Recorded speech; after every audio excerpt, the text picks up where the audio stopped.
This podcast is a member of the Voices of Wrestling Podcasting Network. Visit voicesofwrestling.com to hear the rest of our great podcasts, as well as show reviews, columns, opinions, and updates across the world of wrestling.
Welcome back, everybody, to Wrestling Omakase. It is episode number 175, and this week I am very pleased to be joined by a returning guest, but also your debut here on the free feed, because your previous episode was a Patreon exclusive, Mr. Todd Martin. Hi, Todd.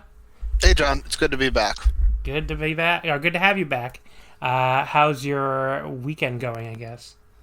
It's doing well. A nice low-key weekend as we get ready for some more busy ones coming up. I guess it hasn't been that low-key. I mean, there was a big boxing event yesterday and the G1 concluding, but I guess compared to some weekends, it's felt not too bad.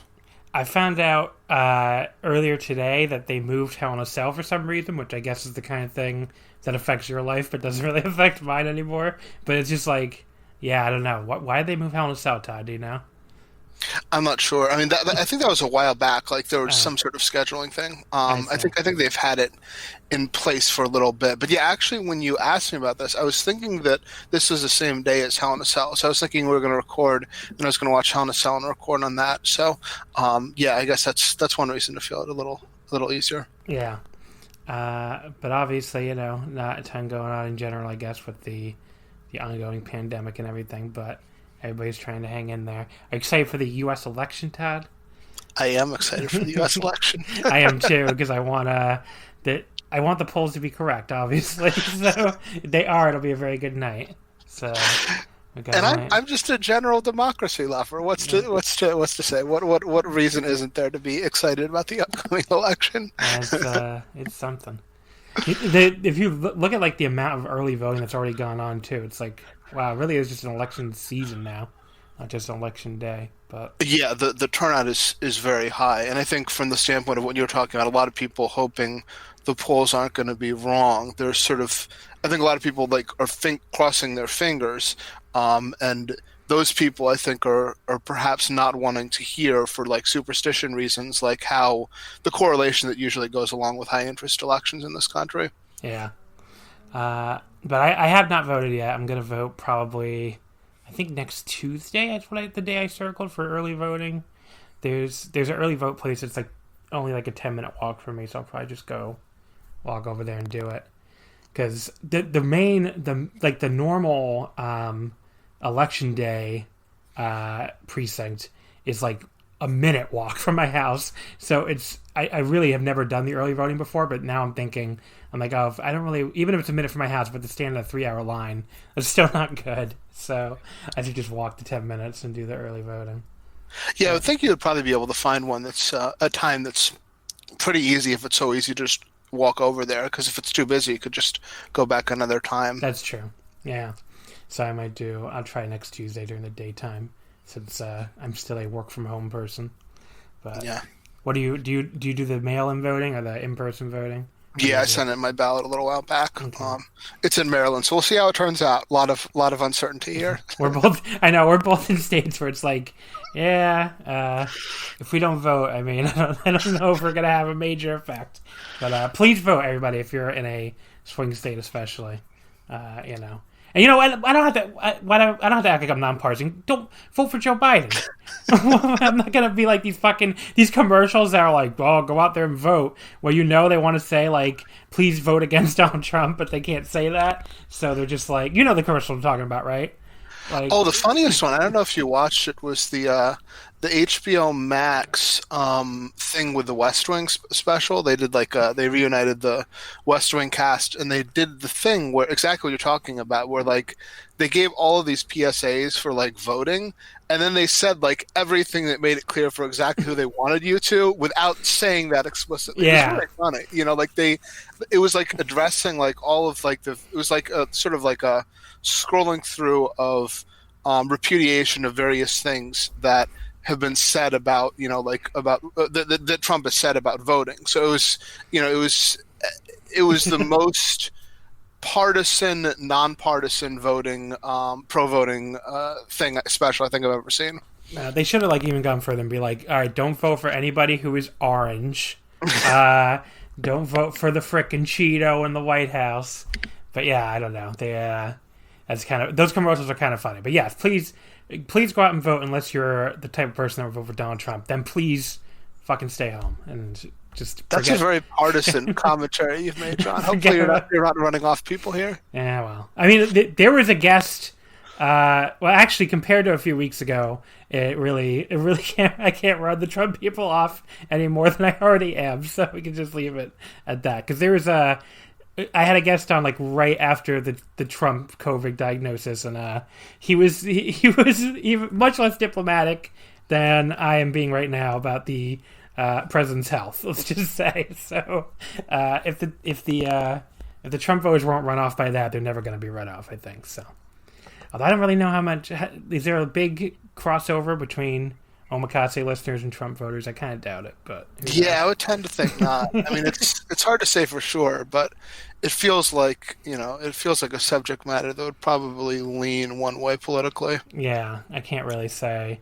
I mean, I'm I'm obviously on Japanese wrestling Twitter a lot, and I don't know if I ever come across that many Republicans. So it's it's also a very international community in general. So but. Anyway, so the thing we're actually here to talk about, not American politics, is the G1 Climax 30, which wrapped up this past weekend with the final two shows on Saturday and Sunday. Now, if you're looking for our review of the A Block final, I hosted that with another guest, the infamous Puffin Brain Andrew from the Super J-Cast Discord.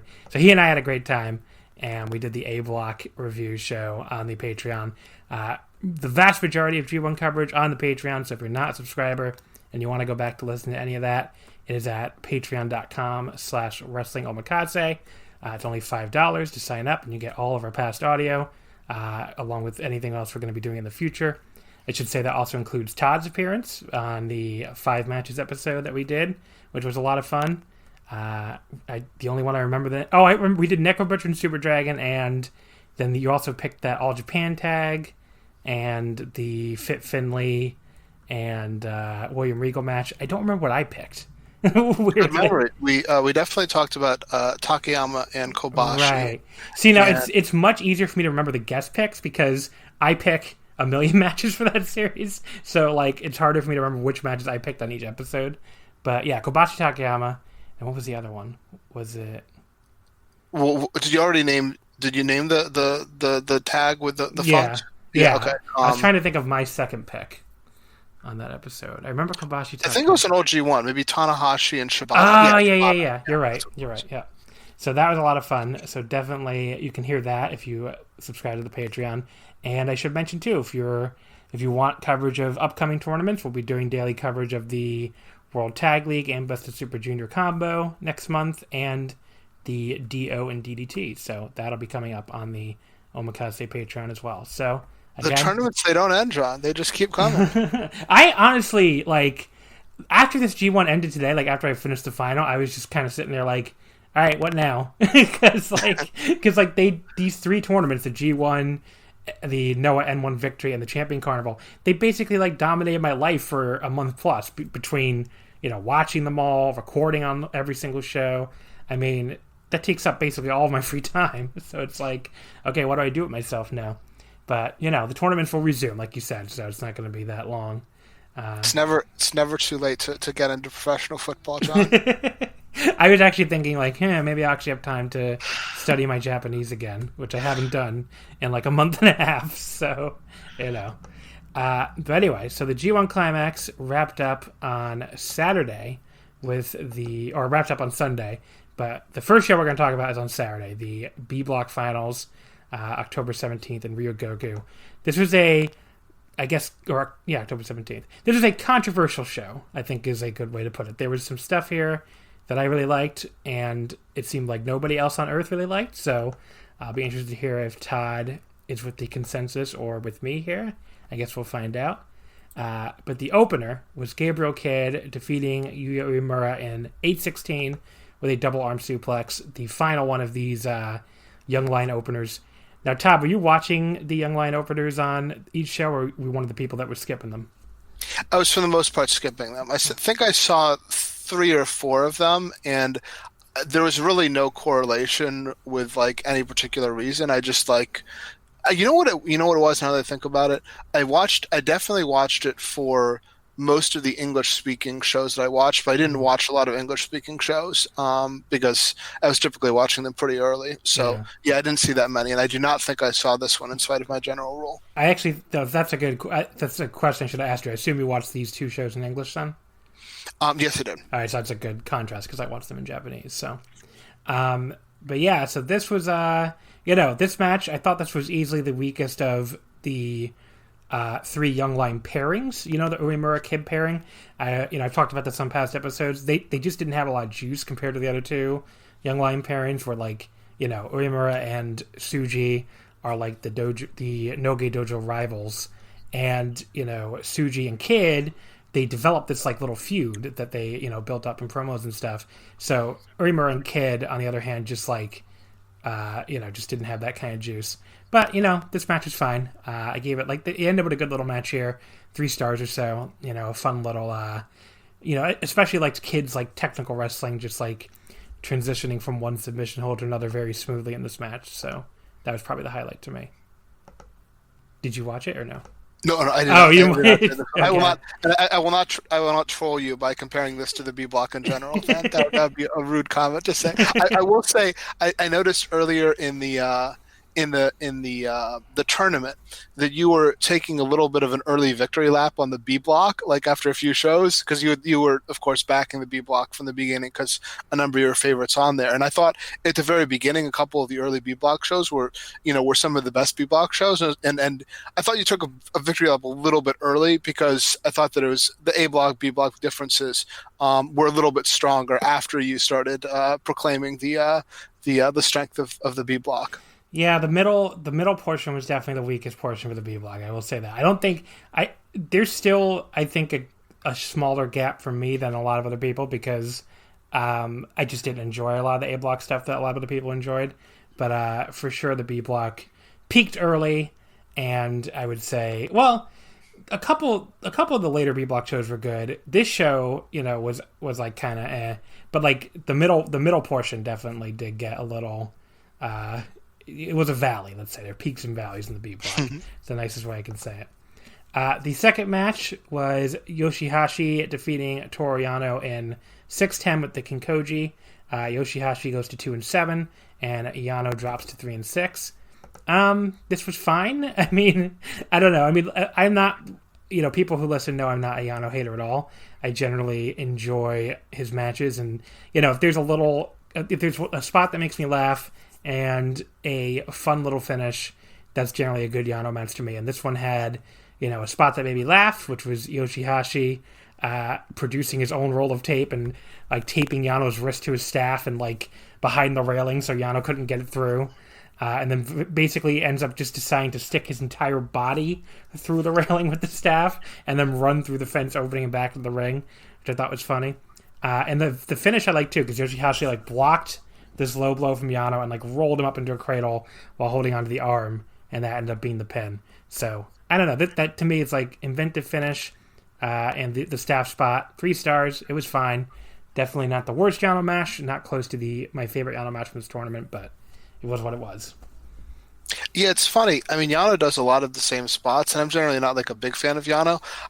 I mean, maybe it was like just me, but like in my personal enjoyment, there was like wider variations than you'd expect with the Yano matches in this tournament. And there were a number of Yano matches where I thought it was like they were quite amusing to me on the Yano scale. And then there were a couple of them where it was like, oh God, like this, like how did I ever like Toru Yano? And then there's some that are like in the middle where it's like, well, this is, some Yano spots. This for me was sort of in the middle where like it didn't really jump out at me, but it didn't strike me as like one of the negative ones either. It was sort of right in the middle of what you expect for a Toru Yano match. Yeah, I think we pretty much agree there. And we'll get to the wrap up at the end. It was a kind of, we'll get to Yoshihashi's tournament at the end when we wrap everybody up, but kind of maybe a downer way for Yoshi's tournament to end because I think he was so good throughout this tournament. But I mean, it's a Yano match. You can't really, unless you're Zack Sabre Jr. apparently, because I loved that match. But hey, and at least Yoshi got a win. So, that is true. Match number 3, Juice Robinson defeats Hiroki Goto in 12:07 with the Pulp Friction. Juice goes up to 4-5, and he drops Goto down to 4-5. The first thing I noticed about this match was there was a Japanese man in the audience cosplaying Juice's current look, and they showed him when Juice was coming out. And that is some dedication right there, because now they both look ridiculous. So, yeah. But Goto and Juice, like they charge right at each other at the opening bell. Traded elbows and just a lot of great back and forth action. Your classic New Japan, like clean fight. If you kind of close your eyes and imagine it, you can probably imagine it. Both guys refused to back down. There was like a fun lariat exchange that ended with Goto hitting the Usigoroshi. And there were some really good flash pin near falls down the stretch as well. There's really cool like counter cradle that Goto pulled out of nowhere I really liked. But Juice finally hits the left-handed God, then a second one, and then the Pulp Friction for the clean win. I thought this was a lot of fun. It didn't quite get to like 4-star level for me, but it was like a 3 3/4 for me. Probably Juice's second best match of the tournament behind only the Naito one. So he did close out strong at least, I guess. But I enjoyed this. I thought it was pretty good. It sounds like you might have been a little bit higher on it than I was. I thought that, I thought Juice throughout the tournament and Goto for that matter too, they were sort of, generally where you would expect them to be, which is having pretty good matches. Neither of them, as I recall, had anything that I thought was a real stand-out match, but they also didn't have a lot of stinkers either. They were just sort of consistent and giving you a certain quality, and this sort of fit in the into that. And it fits too with the point totals. They're winning some, they're losing some. They're right in the middle in terms of quality, right in the middle in terms of records. Yeah. Juice, maybe, again, save for the wrap-up, but I thought maybe his tournament was a little disappointing to me. But on the other hand, I'm not really surprised that he struggled a little bit when he maybe could not have the same crowd connection in a COVID environment, because he's definitely somebody that, feeds off that crowd energy. Match number 4, Hiroshi Tanahashi defeating Zack Sabre Jr. in 12:01. Tana moves up to 4-5, and he drops Zack down to 5-4. I really enjoyed this one as well. These two are the kind of wrestlers that I know some people are very sick of their matches, but I could watch them wrestle pretty much any day of the week. They started out with some really nice grappling. Zack almost turned it into like a quick pinfall. And then both guys were just trading a million holds and counters before we get to the awesome finish, which was like Tanahashi hitting the high fly flow crossbody off the top rope on Zack. Zack tried to roll through it into an armbar and almost did it, but Tanahashi rolls him up off that armbar attempt into a cradle for the pin. I love that, and they even kept grappling with each other after the bell, after Tanahashi refused to let go of the cradle, which is just really cool because you never see wrestlers do that. You see them brawl after the bell, but you never see wrestlers just continuing to wrestle after the bell like that, which I think made a lot of sense to me. But again, just below the 4-star level for me again, about 3 3/4 match. They've had better matches in this one, but I thought this was a lot of fun, and I think if you enjoy, if you enjoy their past matches, you'll enjoy this one. Yeah, I agree. I thought that this was as well not one of their best, but they have good chemistry together. And I in particular liked the finish. I just thought that, like, in another setting, Tana would be kind of a dick holding the guy down after he'd already beaten him. But, Zack Sabre was such a jerk in general that it felt like an apropos thing to do. And, of course, Zack Sabre responded by, throwing one of his temper tantrums and just being infuriated the fact he was held down even longer, which added to the finish. So I thought it was a nice little sort of giving the guy a dose of his own medicine, and Sabre playing it up afterwards. So I thought that was clever. Yeah, Zach is, again, like, there's a lot of stuff I don't think he gets enough credit for, and just like his like demeanor and his ability to like sell, not just sell in the context of a wrestling match, but like sell a storyline or sell a defeat is just like second to none, I think. But. Oh yeah, absolutely. I mean, he really, particularly actually both. Yeah, he's great at gloating in a really obnoxious way, and he's great at pouting about a loss in a really obnoxious way. So yeah, it's good stuff. The semi-main event, and this is definitely one I disagree with a lot of people on, so it'll be interesting to see here. Kenta defeating Tetsuya Naito in 21:06 with an inside cradle. Kenta moves up to 5-4, and Naito drops down to 6-3. Naito, of course, would have stayed alive if he had beaten Kenta here, so not a big surprise that he lost this and made the main event a winner-take-all. I really like this a lot. I mean, there was a portion early on where I think you could say they maybe were running through their usual offense in a not super exciting way. You could say maybe, I mean, it was good stuff, but maybe it was like lacking intensity for a possible block deciding match. I think that's a fair critique, but at the same token, I don't think it was bad. And then after the 15-minute mark, like everything after that, I thought was just like flat out awesome. Kenta hits this like really cool knee to the face on a kneeling Naito after he like put him down with a spinning back kick. Naito just went flying on it. Naito came back with a nice reverse Rana when Kenta tried to follow up with the go to sleep. Started throwing those wrist clutch elbows he's been doing, and Kenta really hit the mat hard in the last one. And then Naito hit this top rope Rana, Gloria for a near fall. Kenta came back with his hanging DT in the ropes, some really hard looking slaps to the face. Naito gets a great counter Destino in midair to get out of go to sleep, and that gets a 2 count. And then Kenta scores with like a series of chops. Naito comes back with the Enziguri and gets Valentia. He goes for the wind-up Destino, but Kenta counters with, unfortunately, a kind of sloppy-looking cradle. It's not even clear that Naito's shoulders are fully down. That's, unfortunately, the pin. So the ending, like, I took a little bit off of the ending because it did feel out of nowhere, not really in a good way, just when the match had, like, really hit another level. And, like, the cradle itself wasn't executed well either. But before that, I was really, really enjoying it, especially after it got super intense. So I went, like, 4 stars flat. Took off, like, a quarter star for the ending. Not as good as their match from February at New Beginning, but, close enough for me, actually. And didn't have that long Kenta stall period at the beginning that I think a lot of people hated. But, checking other people's reviews, I seem to be higher than most people on this one, which is not surprising for me with a Naito match. But I guess I'll get your thoughts now. What did you think of this one?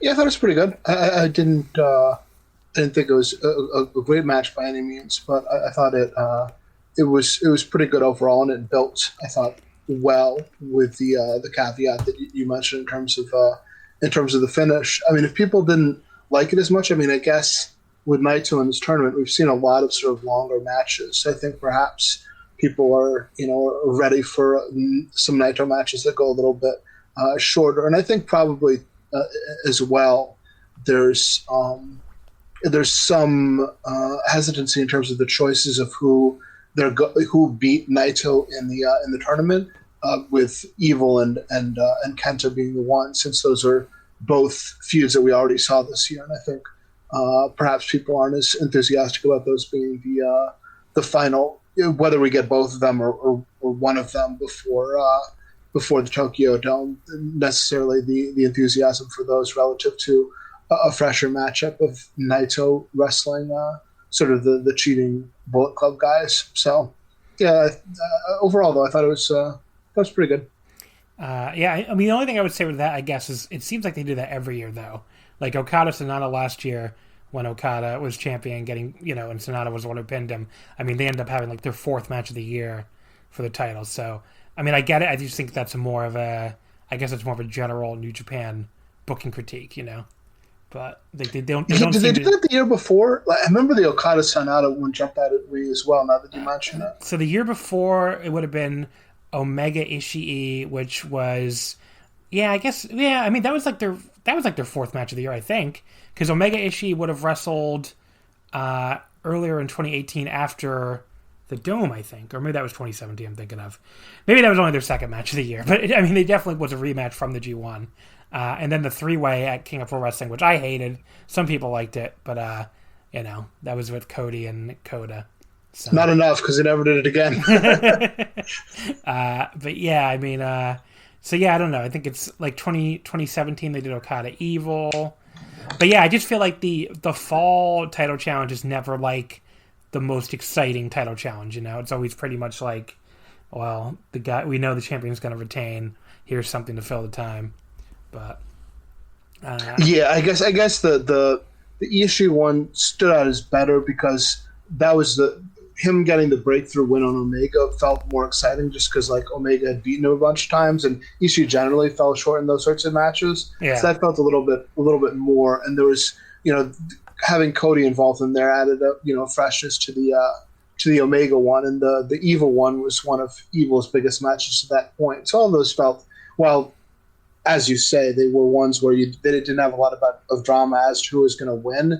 It felt like there's a little bit more juice to them, whereas the Okada Sonata and what I presume is going to be Evil and Knights, although we'll probably get this one as well, the Kenta and Naito match at some point here too. Both feel like reruns where the thing that happened the first time is going to happen the second time as well. So. Yeah. I mean, I guess Evil won in the middle, but the ending was Naito. Yeah. I mean, I'm as a Naito fan, even I can't tell you I'm that excited for another Naito Evil match. Naito Kenta though, I'm fine with seeing that again. But I like. Yeah, I agree. I thought it was pretty good as well at the beginning of the year show. Yeah. And it got a lot of heat for more than you would expect, given that they'd just beaten Kenta at the Dome, and I don't think a lot of people thought he'd win, but he was just so great at being a jerk that you wanted to see him get his anyway. Yeah, they sold out Osaka Joe Hall for New Beginning, which was kind of amazing. The main event, this again, I know I'm going to be higher on than most people. Sonata defeating Evil in 27:01 with the O'Connor Bridge, and moves Sonata up to 6-3, drops Evil to 6-3, and Sonata wins the tiebreaker and wins the block since he had beaten both Naito and Evil. This match. The people who really hate this match, and I'll be interested to hear. Actually, why don't you just tell me first of all, because I am very curious. What did you think of this match, Todd? Did you like it? Did you hate it? I did not hate it, but I definitely wasn't particularly high on it. So the thing of it is like the story of the match was again the idea of the babyface overcoming the interference and the cheating and all of the obstacles from the heel. And that was the same story they've done so many times during this tournament, particularly in key matches. Like, it's one thing when it's like Tamatonga on the lower card, but like given that Evil and Jay White both built so many of their matches around that throughout the tournament, and Kent had some of that as well, and those were like key matches throughout. Like, I think a lot of people are probably tired of, big matches continually having all this interference, and that had been pretty much the story the night before with Ishii and Jay White. So to go back to it again here in the B block, I think is why people would probably be like, "Oh God, here we go again with the same stuff." And I will say really quickly, that's probably why Sonata won this and not Evil, because then you at least you didn't do that in the final. Yeah, that I think that's true. But it's always better to sort of break those things up. So I think if people might have been more receptive if it had been on the first night and the third night rather than like the first and the second. So sort of going back to the same thing. But yeah, I mean, I thought that that Sonata, I am not as high on Sonata as some seem to be, in that it doesn't feel to me like he connects on the level for someone that you would have in like the top of the top matches. But I thought that in this match, like, he was showing more fire than he often does, like sort of rallying the crowd. I thought he did better in that regard than he often does. And I thought it was from someone that's sort of a skeptic on the idea of elevating Sonata to main events. I thought he did better than expected in that regard. So I thought it seemed like it worked for the live crowd what they were trying to do, but I think like a lot of people, I'm not terribly keen on more ref distractions and involvements from Togo or Ghetto, depending on the match, and and weapons and whatnot. See, I do think it's going to end with one of them, so I do think Jay White's going to turn face, but I guess we'll see. I was going to bring that up later in the show. I was thinking, am I crazy for thinking this? No. But yeah, we can talk about that. Yeah, but as far as this match in Sonata, first of all, I'm glad you at least said it worked for the live crowd, because there was a subset of the discourse after this match where people seemed to be denying that Sonata was over here or that the people were into it, and it's just like at that point, I don't know if you're watching it on mute or what, but they were pretty clearly going crazy at the finish and pretty clearly super into Sonata winning this match.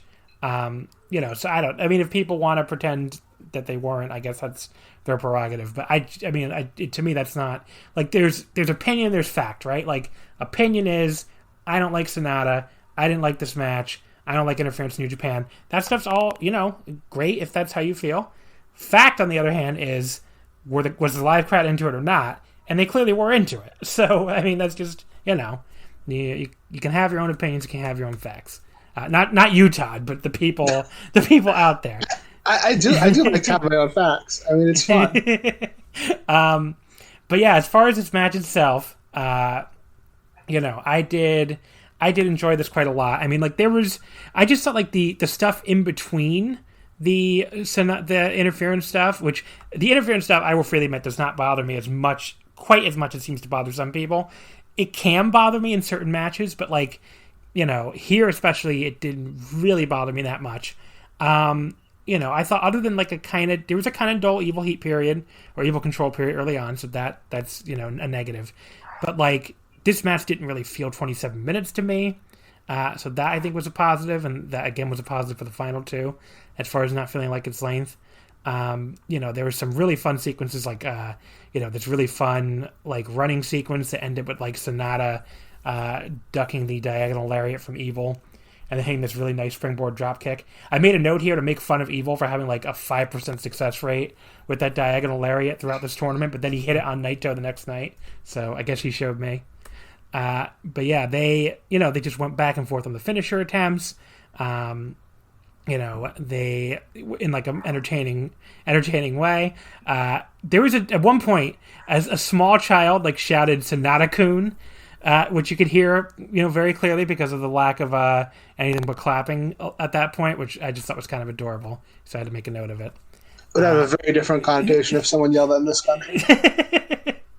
But yeah, it was I just the whole finishing sequence I really liked. Sonata tries to cradle Evil out of nowhere, just as Red Shoes had gotten back on the rim from being bumped. Evil came back with this big lariat and signaled it was over. Went for the Evil again, the STO, but Sonata reversed into the skull end, backed into the ropes where Togo took out the garrote wire, and Hiromu super kicked him off the apron, and Sonata sent Evil into Togo, and then got his O'Connor roll on Evil for the pin. I love the finish here. I thought it ruled. I like that. They built up to this thing where this moment where the Dick Togo bullshit finally came back to bite them in the ass. Hiromu helped out his Pareja, and Sonata's always been a guy who is pushed in interviews and stuff. That I believe one of the lines he had last year was there's more ways to win a pro wrestling match than just dropping somebody on their head, which is a good little line also because obviously his leader in LIJ very obviously wins his wrestling matches by dropping people on their heads. He was talking about his cradle here, and the fact a lot of people complain that there are so many cradle finishes on this show, and that I understand as a critique, but it doesn't make sense as a critique for this match because the finish was perfect and it set up an amazing near fall in the final the next night, because there is no way that reaction is for the O'Connor roll near fall in the final is anywhere near as intense as it was if he hadn't just won the B Block final the night before. So, but yeah. I would say they also set it up very well, the sequence right before it. I thought led into it really well too. Yeah, for sure. But yeah, so I get why a lot of people probably hate this match, but I liked it a lot. It was a 4-star match for me. The only critiques being, like I said, maybe a little bit slow and dull, like Evil control period early on. But I thought they worked as well and as hard as they have all tournament, because I didn't think either guy had a great tournament, especially Sonata for he's somebody that really turned it on for me in the last 2 shows with the Tanahashi and the and the Evil match here. But I didn't have him at 4 stars or above before that Tanahashi match. So he definitely kind of went through the tournament very low key. Part of that I think also was where he was slotted. I mean, he did work a lot of he worked a lot of like first and second matches if you look back at it. But I thought he at least turned it on down the stretch here. So. But yeah, like I said, the people who say Sonata isn't over really got to explain the reaction when he was announced as block winner, and the fans were so ready to do that that cell phone thing he does that he didn't even have to tell them, and he was he actually seemed kind of shocked that they were all taking out their phones before he could even tell them to do it. So in fairness, there were some soft moments for Sonata during this tournament. I mean, he had some pretty cold matches. No, I definitely agree. The final, I thought, was on the low end. And granted, I mean, they're not cheering, but I thought in the early going, it felt pretty close to dead during the early going of that Ibushi match. So there were some mixed signals with Sonata. That's fair. I just think he's very over with a certain subset of the Japanese fans, and I think it's hard. Maybe it's hard to judge, like you said, because of the clap crowds. But I don't know. I think the reaction where they all took their phones out immediately, I thought was telling. So it's either they were very into Sonata or they're big Bray Wyatt fans. Those are pretty much the only 2 options. So this was a good night for him. Yeah, it definitely was. The final B block standings I mentioned earlier: Naito, Evil, and Sonata all tied at 6 and 3, and Sonata won the block based on that.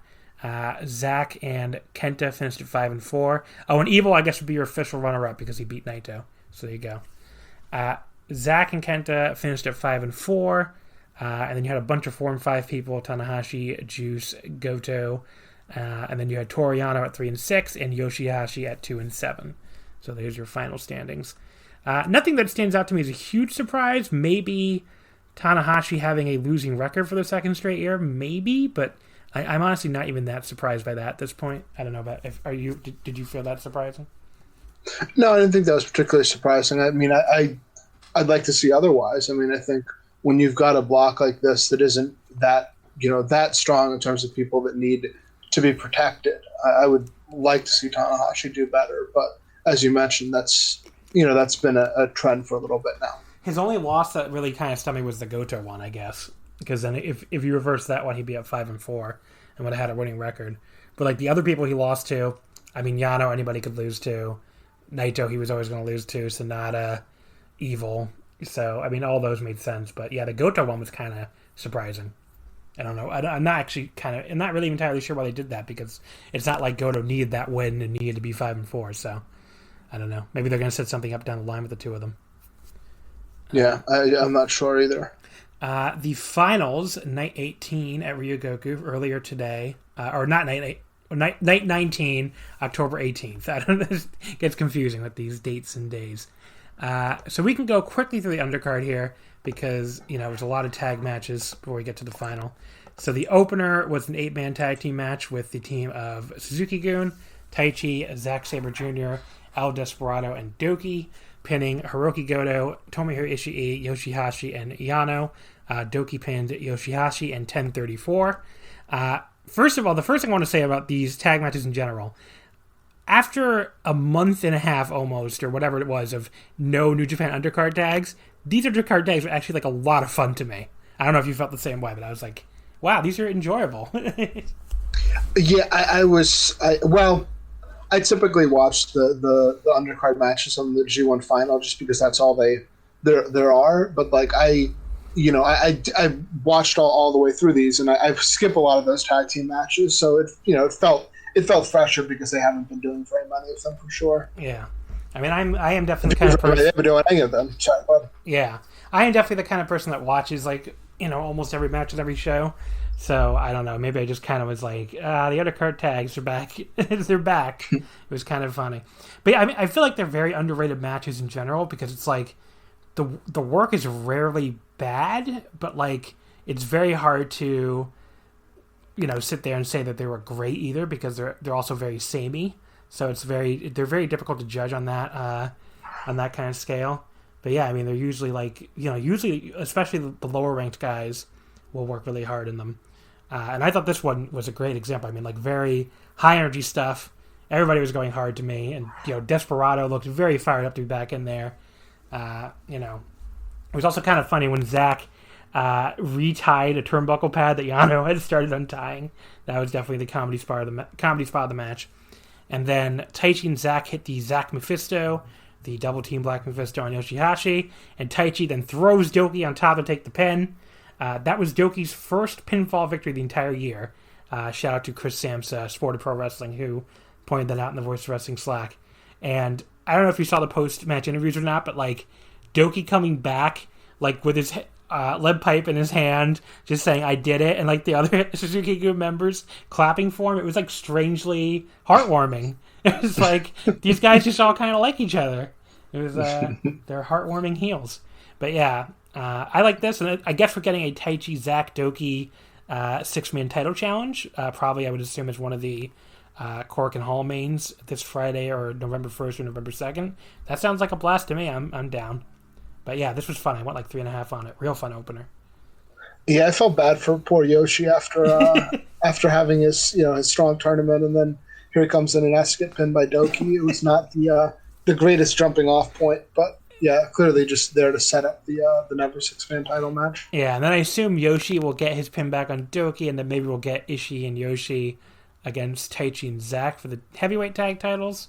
Because Yoshihashi did mention after he beat Yano on the second night, the B block final, that he is not satisfied with one title; he wants two.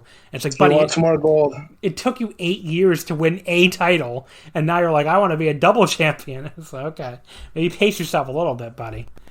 Yeah, I don't know. I was thinking maybe he'll go after Naito. There you go. The year of Yoshihashi. Match number 2 was a straight up 2-person or 4-person tag. It was Shingo Takagi and Hiromu Takahashi defeating Minoru Suzuki and Yoshinobu Kanemaru. Hiromu pinning Kanemaru with 11:54 with the time bomb.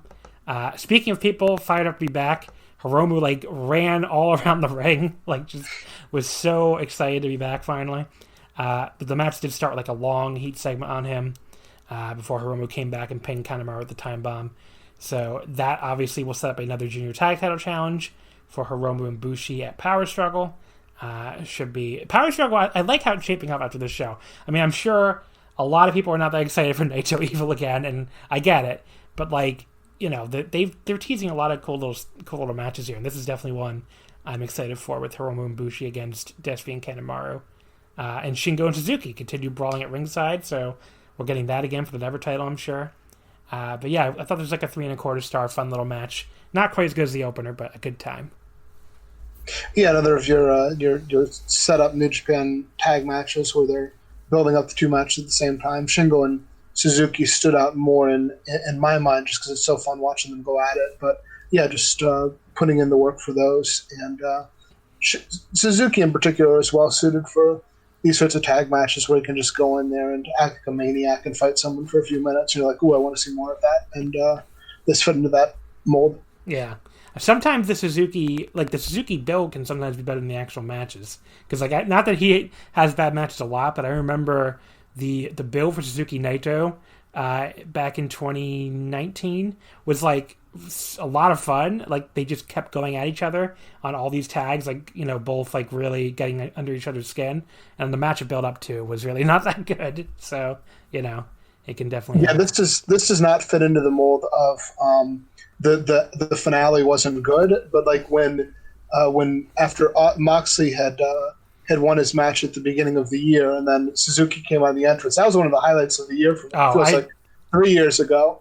because I wasn't anticipating that match, and then Suzuki like, oh, they're gonna do it, and then they had the long ramp, and so you could just watch him come down, like, oh, they're gonna fight, and then they fought. It was cool. I definitely agree. I mentioned that earlier too. I think a few weeks ago. It was like one of my highlights of the year. That was such a cool angle, and like you could tell that Moxley just really wanted to do it. So like, it always helps when one of the performers is that excited. But yeah, they were like. And Suzuki, I don't know, Suzuki seemed to be, like, just very amused with the entire thing. So, I thought that definitely stood out. And the crowd was, like, so happy to see him because he wasn't even on the main card. So, they were, like, stunned that they got to see his entrance. Match number 3, Tanahashi, Juice Robinson, Jeff Cobb, and Master Wato defeating the Bullet Club team, Jay White, Kenta, Taiji Ishimori, and Gato. Tanahashi submits Gato in 9-12 with a Texas Cloverleaf. Wato looked a little bigger when he came out, I noticed. Maybe put a little bit of muscle. A little less awkward, too. So those are both probably good signs because, his debut was, I would say, great meme material, but widely panned, let's say. But he did spend most of his time getting beaten up here. The baby faces all got to run wild for a while. Pretty entertaining stuff. I mean, like, we got some dives from Juice and Wato, I'm sorry. And Cobb press slamming people onto each other. And then Tanahashi finishes Gato off for the win. Yet another fun tag here. 3 1/4. And afterwards, Tanahashi seems to indicate he wants a shot at Kenta's U.S. title challenger briefcase, which he did make even more clear in the backstage promo. I will say, Tanahashi going after the U.S. title would seem like a step down, but Tanahashi going after this weird broken red briefcase seems like a way bigger step down. So it's just aesthetics, I guess, matter. But yeah, I mean, that looks like another power struggle match. I like their G1 match a lot, so that could be fun. But yeah, I mean, maybe. People, I think, have kind of been wondering what the hell Tanahashi's going to do for the Tokyo Dome if now that Kota is going to be in the main event picture, and maybe he beats Kenta, and maybe they're trying to get Moxley in the country for Tanahashi Moxley. I could see it, I guess. Yeah, it's 2 stars. It would be a fun match. It's sort of a little bit of a weird dynamic in terms of the personalities, but you want to, if you're going to bring back Moxley, you want him in there with some key stars to make it worth your while. Yeah. After this match, we got the announcement that Wrestle Kingdom 15 will, first of all, indeed happen, because they had never said that until now. But it will be 2 days again, January 4th and 5th. I wasn't shocked at all that they're doing 2 days because they have the 20,000 cap. Probably it looks like a 20,000 cap, and they probably want to get 40,000 total. So I get it, but like I was a little surprised they did 1-4 and 1-5 again instead of 1-3 and 1-4. Because, it's Monday and Tuesday, whereas 1-3 and 1-4 would have been Sunday and Monday. But maybe Sunday just isn't that big of a difference over there. I don't know. It's still a work day the next day, I guess. Yeah, that's interesting. I'm not sure. Maybe they just think, like, the new tradition would be 1-4 and 1-5? Yeah, I don't know. Maybe they're just that's gonna be annual now. Did you see the catchphrase is "Go to New Japan"?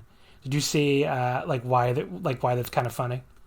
No. Okay, so Japan ran, and the people, I will say, like, as soon as they announced this, the Japanese people I follow on Twitter were, like, all tweeting something, like, about how funny this was. So Japan, earlier this year, in, like, I would say June or July, ran a, I guess you would call it, like, a national campaign, or, like, a national advertising campaign / I think even, like, they put some funding into it, like, you could get vouchers and stuff. It was basically a domestic travel campaign to try to make up for the lack of international tourists since, they closed the borders. So it was called Go to Travel. That was the name of the travel campaign. Now, this was an official Japanese government program. It was widely panned. Like, the people really, because they couldn't decide whether or not Tokyo would be included or not, because at that point, cases were, like, way, way higher in Tokyo than the rest of the country. And they finally decided Tokyo wouldn't be included, and they went back on that, went back and forth, and people were like, why are you running a program, promoting travel during a pandemic at all? So it was widely panned and mocked on Twitter, on Japanese Twitter. So, it's basically a play off of that. It's like instead of go to travel, it's go to New Japan. So people were very amused by that on my Twitter timeline. So I definitely wanted to mention that one. But yeah, I can't really tell if it's meant to be an homage or a jokey shot or what. But either way, it was very amusing to people. Well, without the foreigners, they're going to need people to go to New Japan. That's true. So there you go. Go to New Japan. Match number 4 was the New Empire, I guess. I'm not sure if that's their official name or not. It's a kind of stupid name, I have to say. If that's what they're really going with. They seem to be going with it. And very generic, very stupid. Will Ospreay and the Great Okan defeating Kazuchika Okada and Sho in 12:36. Ospreay submitting Sho. I don't know what to make of this one because, first of all, Great Okan, I was pretty surprised that he was still wearing his, I don't know how to pronounce this, Jingishi? It's basically a Chinese folklore about reanimated corpses who get around by hopping. Like, that's really that's what this gimmick is based on. And I was pretty shocked they were still doing that gimmick. Like, I thought they were, when he came out on Friday, that they were going to go for, like, a Bond henchman kind of vibe, you know, with the teeth. Like, I thought that was supposed to be Jaws, basically.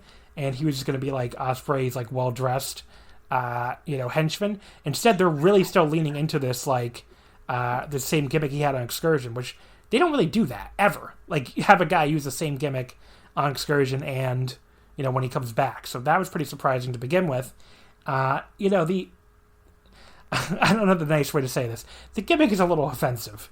I mean, they have, like, you have a Japanese man portraying this weird Chinese folklore thing. He screams a lot because, you know, you could argue that's because the Japanese, like a Japanese stereotype of Chinese people is that they scream a lot. So that's kind of what's behind his screaming, I think. It's difficult for me to say this as a white person, I guess, but I'm trying to be as diplomatic as possible. But yes, like, people have told me that the thing here is, like, Japanese people, you know, they view themselves as very quiet and, you know, polite, but they view Chinese people as very loud, and it's kind of racist. And, or, you know, I don't know, maybe racist is the wrong word, like, nationalist, I guess, I don't know. Stereotypical, yeah, because I mean, there is sort of in general, some of the customs in China is to be more demonstrative. I remember that because I lived in China when I was a kid. And, like, for example, like, I don't know if this is still the case now, but, like, for one of the customs at the time was, like, if you had a good meal, was to belch to indicate that you liked the meal. So there was sort of a demonstrative flavor to some of the custom. Again, I'm not sure if that's changed over time. Yeah. So, I mean, it's just basically that could be, like, the kind of thing the stereotype is based on. So, yeah, the gimmick, not great. And especially, like, with Ospreay, like, there's this weird vibe to it. Like, the Empire is, like, is he supposed to be his, like, you know, like, very stereotypical, like, lieutenant? I don't know. The way they were explaining it on commentary was that, like, Ospreay is British, and they had the British Empire, and Okan is a Mongol, so that they had the Mongol Empire, and so they're, like, uniting the Mongol Empire and the British Empire to form this empire. I'm with you. It's again, he's not bit of an iffy. He's not Mongol either. I mean, he's a, as far as I know, he's a Japanese man. I mean, if I'm wrong on this, I would love to. I think the storyline. I think the storyline is supposed to be that he's, like, Mongol spirit. But yeah, he is also supposed to be like that. I mean, that Chinese folklore, though, because you can see the hop. Like, he does stagger out kind of like a zombie. So, and the O thing, I think he's supposed to be Irish as well. So it's, all sorts of cultures being blended. Yeah. Ospreay, meanwhile, was wearing, like, the brightest green pants you've ever seen. A very weird choice for a new heel. And they still had the Ospreay music, the same Ospreay, which is not good heel music. I mean, I really thought they'd give him a new theme. I mean, remember when Evil turned? Evil did not even have babyface sounding music already, and they had a new, even more heelish theme song ready for him the next night after he turned. But Ospreay, they just leave with, the same fucking, like, upbeat song. It was very bizarre. So, I don't know if this was, like, a last-minute decision or what, but the entire presentation here of the Empire was very bizarre. Yeah, I wouldn't be surprised if they switched the music to the next tour. Yeah. Oh, the next tour kicks off on Friday, which is, I guess that's enough time to make a new song. But yeah, they had the Evil one ready. Like, he turns on Naito and joins Bullet Club at the end of New Japan Cup. And the next night, Domini comes out with brand new music. So I clearly had that one ready, I guess. But yeah, this match, I mean, Okan, he's one of these guys I think is going to need time to, make his moveset and make his, maybe I'm trying to think of the right word. Work the kinks out, of his gimmick and his moveset and make it work in New Japan. Because he did look a little over the top to me in a few times, not in a great way. His best moment was probably when he, hung Okada up in a tree of woe and, repeatedly stomped him and then did the screaming and, hit this nasty-looking, sliding one-legged dropkick to the face. That looked really cool. But other than that, there were definitely some moments where I was like, you're going to have to work the kinks out of this, buddy. But yeah, I mean, I'm sure he'll get there. He has he's a guy that I think has potential, especially he's a bigger dude. He has this legitimate amateur background. Hopefully he figures it out, but he's gonna take some time, I think. But yeah, I mean, I thought the match was fine. Ospreay taps Show out with this figure four thing. He puts Show in the hold. Okada tries to save, but gets cut off by Okan, who gives him this claw slam again. And then Ospreay elevates himself and makes Show tap. I thought it was the weakest thing on the show so far, mostly because of Okan, who needs to, like I said, work the kinks out. But still, a perfectly fine 3-star match. Yeah, I mean, one thing there's some good value in Vegas because the odds makers had Show getting beaten is only a minus 32,000 favorite, so you could have made some money there if you put it in on that one. And I agree with you. I thought the match was on the weaker side, and I thought this was the first major match for Okan since he came back, and I didn't think it was terribly promising. I don't think he did he looked particularly good or particularly well defined in terms of what he's trying to be.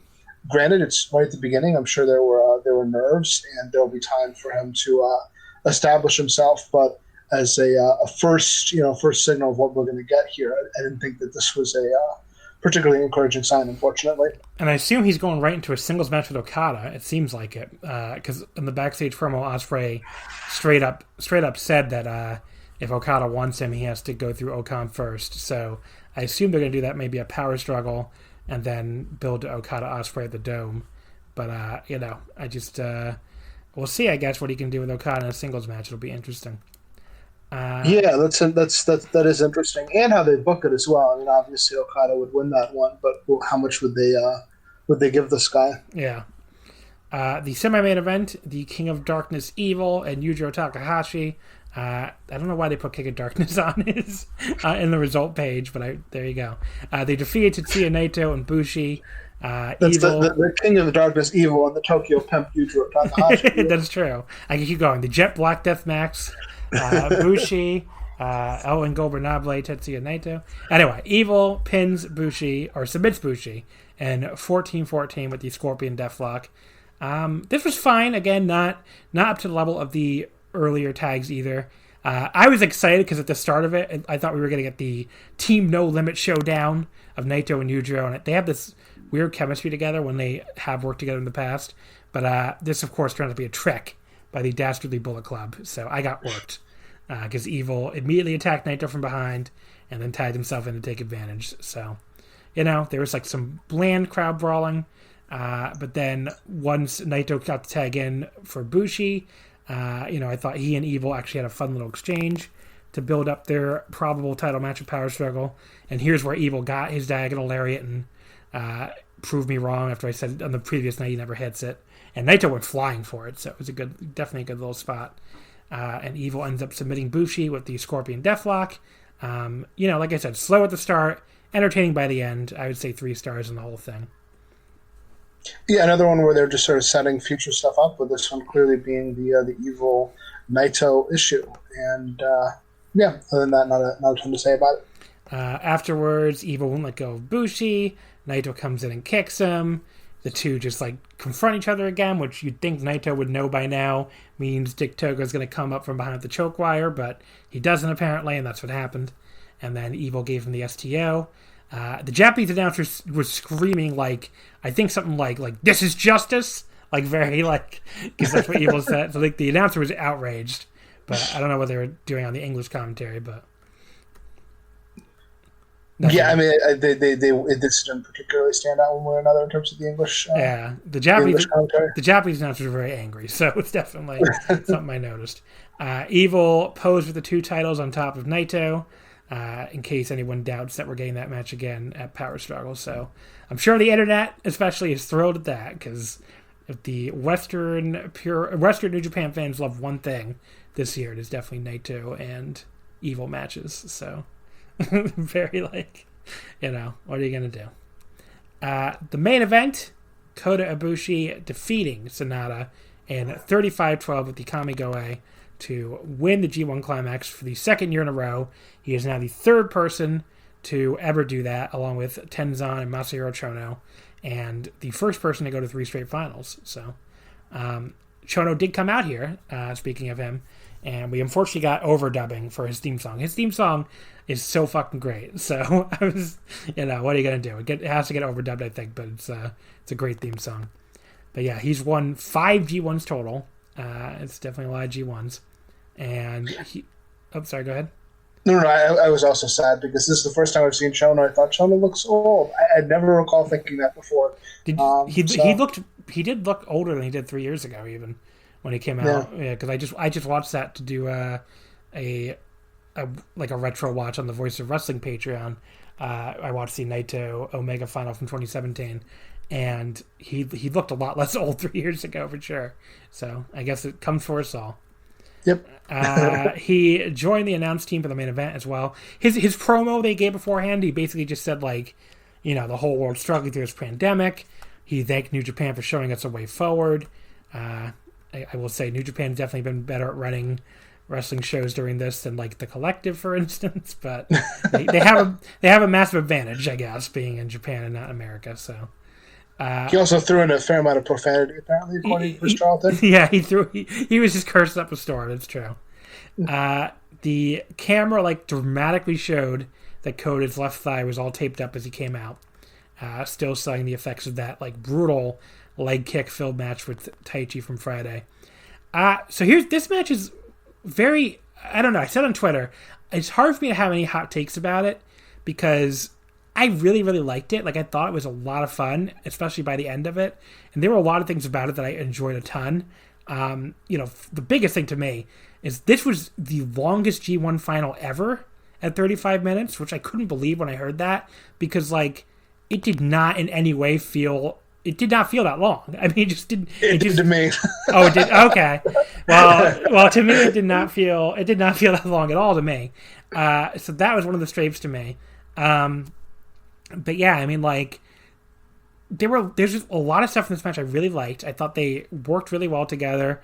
I thought, especially after we got past the early portion, that Kota Ibushi just loves to do slow mat work and stuff like that in the early portion of the match, and that's just either people like that or they don't. I mean, people really were certainly willing to overlook it in that Okada match at the Tokyo Dome, and I gave that 4.25 because I thought the first 15 minutes were just too dull to go any higher, but people definitely were willing to overlook it there after what the first 15 minutes were like. But I thought after those the same thing here happened to me. After the first 15 minutes, I thought the match became pretty outstanding. The only problems I have with it that keep me from going even higher were, first of all, the leg work. I mean, you have this leg bandaged up, and the guy did work on it for a little bit, and Kota did, just kind of blow it off, and, he didn't really sell it between... He sold that it was hurt a little bit between moves for a while, but, all the moves were pretty much executed as perfectly as ever. So, I mean, you could argue Sonata didn't work on it for that long, but it did have a pre-existing injury, and why bother doing the big... my leg is wrapped up thing if you're not gonna, actually make it a big part of the match. And the other big problem was there were just a couple awkward spots, the phantom drop kick where Sonata, Ibushi clearly thought Sonata was gonna do a leapfrog and Sonata was doing a drop kick, so Sonata just drop kicked the air and Kota just stood out of the ring. That was the big one. And there was another awkward spot. I don't know what it was now at the top of my head, and I can't really find it scrolling through my notes. But yeah, but so those are the clear negatives to me. But the positives, like everything after the 15-minute mark, I thought was pretty spectacular.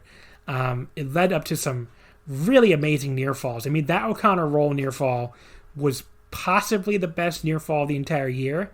Like when Sonata kept blocking the Kamigoe, and just like to get like a O'Connor roll of all things that over to the point where this incredibly close near fall, you could literally see people jumping out of their seats in the background, and like, you know, people were reacting when they're not supposed to react. So, you know, that was, I thought, the best near fall the entire year. You know, like I just thought they had a lot of great back and forth action. You know, I took a lot of notes, but it would take a long time to read through them all. But yeah, I don't know. I really enjoyed the match a ton. The only other complaint I could have maybe is the finish was maybe a little anticlimactic with the two Kamigoes, and that was just it. But like, you know, I guess then I got to kick out of the first one. It would have felt really anticlimactic if that first one had been the pin to me. But you know, that was the second. He did kick out of that one, and then Kota hit the second one for the pin. I went 4 1/4. I really liked it. I definitely see where people are coming from, calling it the weakest G1 final in a long time. I mean, I don't think it compares. I'm trying to think. Last year, I mean, Ibushi White was obviously better. I really didn't like Omega Ibushi that much in 2018. I thought that match was like pretty disappointing, but it could have just been all the hype too. But like, I don't know. I might put this above Omega Ibushi. It'd be close. But then obviously, once you get past that, it doesn't stand up to like, you know, 2017 Naito Omega is incredible. You know, 2016 Goto Omega is really good. 2015 Nakamura Tanahashi is my match of the year. You know, so on and on. So like, you know, this probably is the worst one since 2012. Okada Anderson probably was close. But yeah, I don't know. But it was still, you know, a really good match. It's just the standard of G1 finals is very high. So yeah, I'm with you on the strengths and weaknesses of the match. I thought that once they got into the ending sequence, I thought it might have been closer to like 20 or 25 minutes in than 15 minutes in. But at the point that they got to sequence, so they got to the finish, I thought there were all sorts of great near falls, twists and turns. I thought that part of it was really good stuff. But I also thought that the beginning of the match was quite slow and didn't seem to really go very, to accomplish very much in the process. So those are the strengths and the weaknesses. One other thing as well that I wasn't a fan of on the English feed was they were really emphasizing this story that like Kota Ibushi is trying to become God, and they were talking about this over and over again. And like, I'm not a religious person, so I won't speak to like the blasphemy part of it, but like it's kind of hard to relate to the guy who like is like wants to be God. Like it's a very sort of arrogant goal. It's an anime supervillain goal. I mean, people were making fun of that on Twitter when he said that. It's like, you sound like an anime villain, sir. Like, yeah. But so given that I like Kota Ibushi, and I don't think you're supposed to like be like taken aback and put off by the whole thing, it was like a weird dimension to emphasize on the commentary, and clearly it wasn't just commentary. That's what he's doing in general. But yeah, I didn't think that was terribly productive either. I will say, so and maybe you have thoughts on this. I find it interesting that people are zeroing in on this match as like having the dull first 15 to 20 and then really, really picking up. What that to me is kind of the house style. I don't know. I do like both guys, so I'm willing to admit that like maybe that's part of the reason why I feel this way. But like, I feel like that is a critique you could level at all sorts of New Japan matches. That like I don't hear. Have. No. That's fair. I guess I'm asking you why you think maybe that's hitting more on. There's a lot of people making that critique today who do not make that critique usually. So I guess I'm wondering if you have any thoughts on why that might be. I mean, maybe people are just aren't as into Sonata as some of the other wrestlers, and so like the slow process is something they're less willing to overlook than when it's an Okada match. I totally agree. I think that's exactly what it is. So. Okay, yeah, but I mean, I thought the same thing about I mean, like hopefully I'm not like offending anyone here, but like there was so much putting over of that that 2 of 3 falls match with Okada and Omega, and I liked I like the first Okada Omega match so much better because it felt like they just got to the point. The whole thing was just like this really fun sprint. Whereas like the match where they went like 65, 70 minutes, it felt like a lot of the early stuff was really slow and sort of like just, sort of waiting to get to the good stuff. And I 100% agree with that critique of that match, especially since I don't remember who spends a long time working on whose leg, but like somebody does a lot of leg work in that Okada Omega 2 out of 3 Falls match, and it goes nowhere. I mean, they spend way longer on that leg work than they do in this match, and it plays. I don't think it plays into any of the 3 falls. So yeah, I totally agree with that one. The 1-4 match is their best match by a mile. So okay, yeah, totally with you on that one. Yeah, I mean the 60-minute draw. I don't know. I mean, the 6-minute draw really suffers from the fact that they do the Cody Elite Drama Hour in the middle of it to me. Like when I had to rewatch that on a 5 matches episode this year, and I was like, wow, this is one of these things where it's like you take that out of the original context, and it's even worse than it was at the time because it's like you know how this all plays out, and you know that really this, especially the Cody Elite thing, like it really didn't go anywhere. They just kind of. They went to that. They built to that match and then made up immediately after. It just, I don't know. It really hurts that match watching it back. So yeah, I appreciate your phrasing of it, by the way, too. I had to rewatch. Hopefully, the person who you did that is not listening. No, because he picked that match to troll me, and he knows that he did that. So if he is listening, if Liam is listening, he knows how much I did not want to. Because he picked that as the poll match, and it won the poll. So I made it clear throughout the polling process that I did not want to win. So what a bunch of jerks. I tell you. But yeah, so there you go. Now, here's a theory I want to share because Kota won this G1. Obviously, he's going to the Tokyo Dome. People used to say that Tetsuya Naito was gonna end up being the Masahiro Chono of this generation. He wins 2 G1s. He's gonna have G1 success all the time. He's never gonna win the title. Obviously, that went away because he's now on his 3rd title reign, and he won the big one at the Tokyo Dome. What if Kota Ibushi ends up being the Chono of this generation, where he has the G1 success, he sets a new record. He's the first guy to ever go to 3 straight finals. He's the first guy to win 2 straight G1s since Tenzan. What if that's Kota Ibushi's lot in life, and he's going to be the one who gets all the G1 success but never gets the IWGP Heavyweight title success? I'm not saying I think that's definitely going to happen, but I want to throw it out there so I can look like a genius if he loses at Wrestle Kingdom 15. So that's interesting. Yeah, I haven't thought of that. I mean, I think it's possible.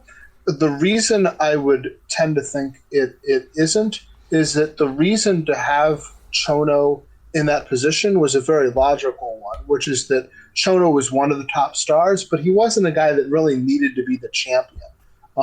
He both in terms of like the way that he worked and in terms of his persona, he was better off like sort of having different feuds in the middle, but not being the championship guy. Whereas Ibushi, I think, is well suited to be a champion. He hasn't been to this point because he was a freelancer for a while and he lost his first title shot, but they often do that storytelling. I think that Ibushi holding the IWGP title for a substantial run at some point would be good for business, good for the company, and would make a lot of sense. So I think the reasons why you would have put Chono in that position don't necessarily apply to Ibushi, and I'm thinking it's more of a straightforward New Japan story where he comes up the first time, he doesn't get it done, and so he needs to work his way back up and accomplish it the second time. That's my thinking. So I guess we'll see. It's interesting to note that Ibushi in his post-match promo only mentions him going from G1 winner to IWGP Heavyweight Champion. Does not mention the Intercontinental at all. So we'll see what happens there. I mean, we could be looking at a scenario where like Naito has to It's like, I mean, he's been asking for it forever, but maybe he has to defend the IC title in the main event of one dome and the heavyweight in the main event of the other. I don't know. That makes a ton of sense. Yeah, absolutely. But Jay White confronts Ibushi backstage. Ibushi is, I don't know if you saw this, he's really funny during this segment. He like slams this Zima down in front of him, like very angrily. But yeah, he's just a very, very funny segment if people haven't seen it. And it's Kota's first briefcase defense, it looks like, probably at Power Struggle. We'll be interested to see if they give... I mean, his other G1 loss was to Shingo, So it will be interesting to see if Shingo gets a shot too, maybe at the Best of Super Junior World Tag League combined final at the Nippon Budokan December. So we'll see. But there you go. Overall, I would say, we already kind of ranked it compared to other finals. I don't know if you ever said your final thoughts on where do you think it ranks compared to other finals? Also, like in the lower tier, I assume. Yeah, I think so. But I mean, that's not like a terrible knock in the sense that like the standard for these finals has been really, really high. Yeah. So, it's not exactly a gigantic slight if you're not in the top half of the G1 finals of the last 8 years. It did make my top 10 matches of the tournament, I will say. So I can't remember the last time that happened, but yeah, it did not make mine either. So it had the same rating as some of the ones on there, but I just liked other matches better. So let's wrap this up here with our G1 Climax wrap up. We're going to start by giving a top 10 matches. So I have a top 10 list. I believe you do as well. And at that point, I'll then give my ranking for how I ranked all these guys based on average star rating, and just wrap up what I thought of the G1.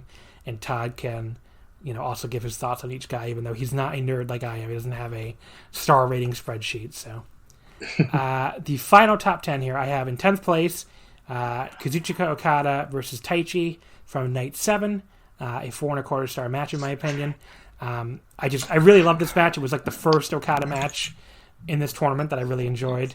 And, I thought Taichi did an amazing job in this match, really making the money clip. Like, I thought Taichi was the first guy in this entire tournament who made the money clip look like an actual move instead of like this kind of joke thing. And I just thought they did a great job working that around, like, Taichi just kicking Okada's ass and Okada coming back and winning anyway. So, what is your 10th place match, Todd? I don't have them in an order, so I've got 10. So why don't you go through yours, and I'll name mine in no particular order. Okay. So 9th place, I have Kenta and Zack Sabre Jr. from Night 6. So I can stop saying 4.25. All 10 through 5, all 4.25. Kenta Zack, I really enjoyed it as far as like a, kind of like a very like shooty kind of vibe, I guess. Just very different from anything else in the tournament. 8th place, Jay White and Taichi from Night 11. Again, these two guys just being like trying to out-jerk each other was just a lot of fun. 7th place, Taichi versus Shingo Takagi from Night 15. I have a lot of Taichi on here, as you can see, but I really loved this tournament. I thought this match was just, again, the way they built that entire match to, Shingo trying to avoid that super kick only to get like wiped out by it at the end. Just a great build to the match and just an outstanding match.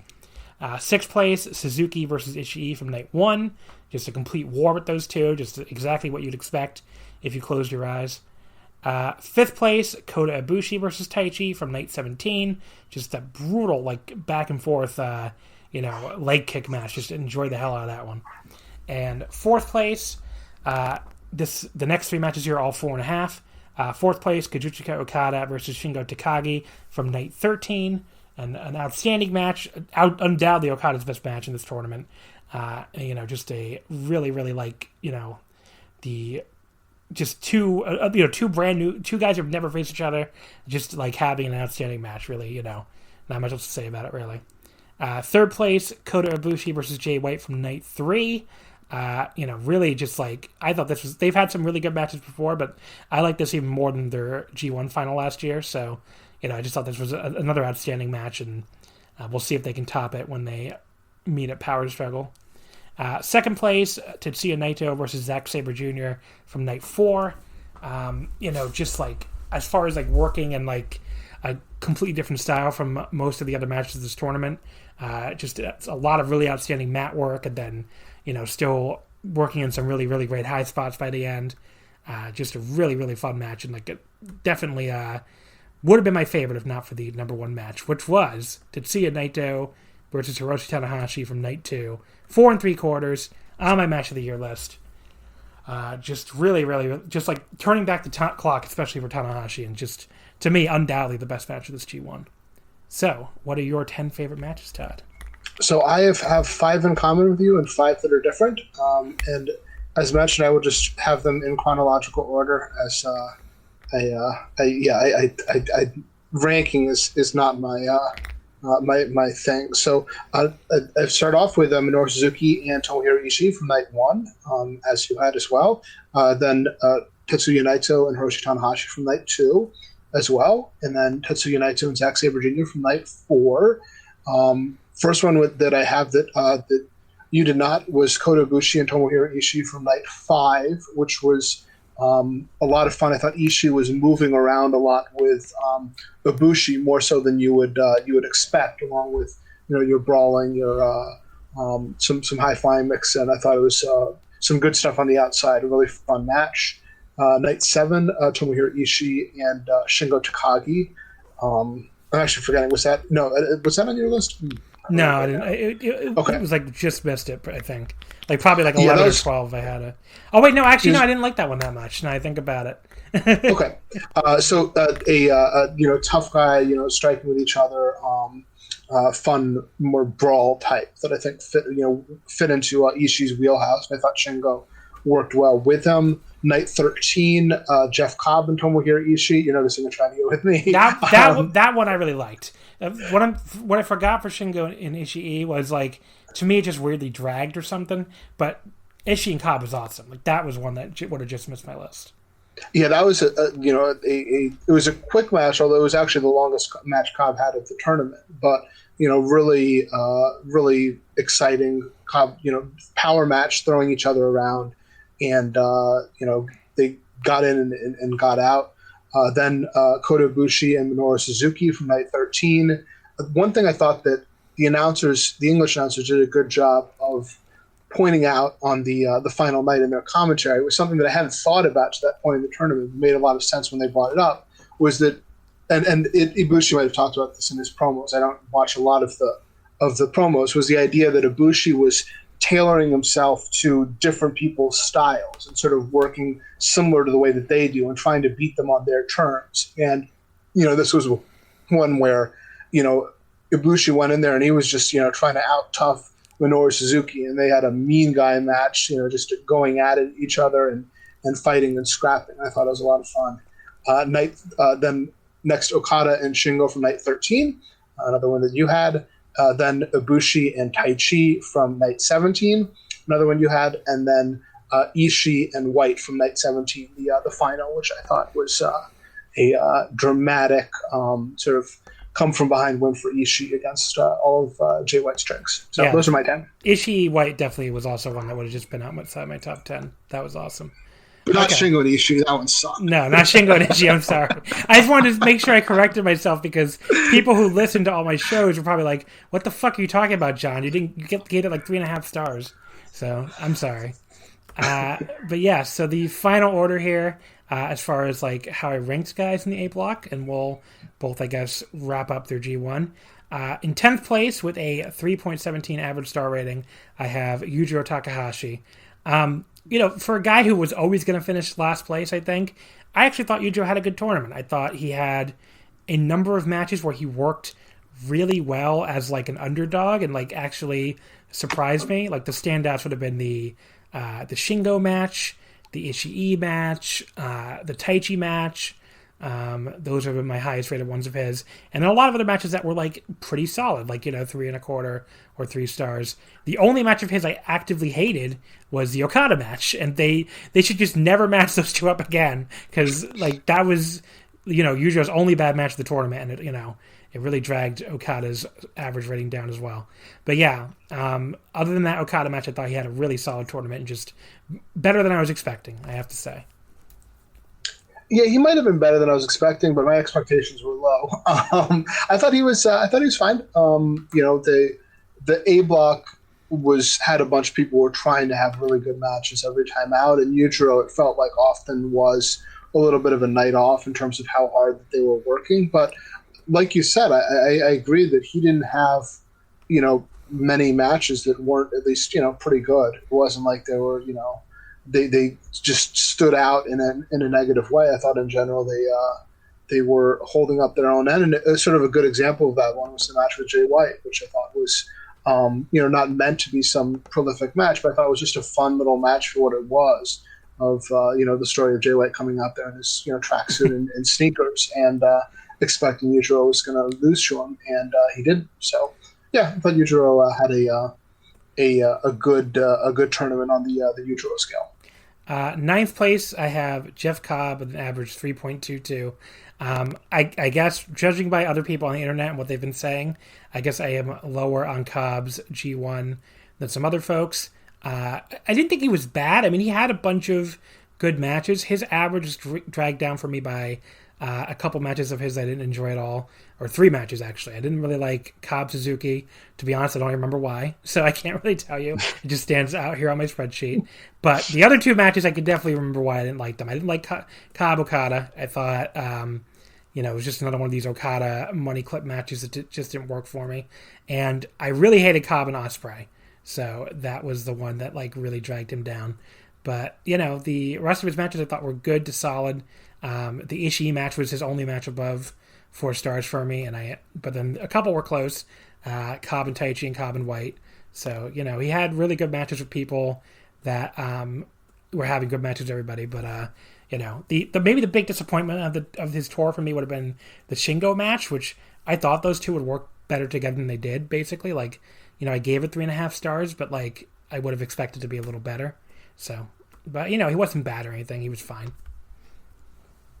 I thought that Cobb did a good job for his matches in the tournament. The thing I was most struck by with Cobb was just that they didn't give his matches much time. I mean, all of his matches except for one were somewhere between 9.5 minutes and 12.5 minutes, something like that. I looked it up a few days back, with the other one going 14.5 minutes. So in a block where a lot of people were sort of given 20 minutes or so to work a lot of the time with some of their big matches, it felt like Cobb was sort of limited to go a certain amount of time each time. And I thought that prevented some of his matches, which I thought were very good while they lasted, felt like they could have gone into even more of a gear. But then, someone either got hit with the Tour of the Islands or avoided Tour of the Islands and hit their move. And that was it. So I thought that Cobb was limited not by his performance, but it felt by the aspirations of what his matches were trying to be. 8th place, I have Okada with a 3.25 average. I've litigated a lot of the Okada stuff already on this podcast, so I don't know how much I have to go into again, but the early part of his tournament was just awful. And I understand that he was doing a storyline. I get all that. It just wasn't entertaining to watch. It killed that Ibushi match for me, which should have been good. It really damaged that White match for me when White has had really good matches with everybody else. And then I thought he had a little stretch with the Suzuki and Cobb matches back to back that I thought were among his worst matches of the tournament. After that, he pulled it out though. I mean, the Shingo match was awesome. The Ishii match was really good, and that kind of saved his average here from being even worse for me. But yeah, not a G1 to remember for me for Kazuchika Okada.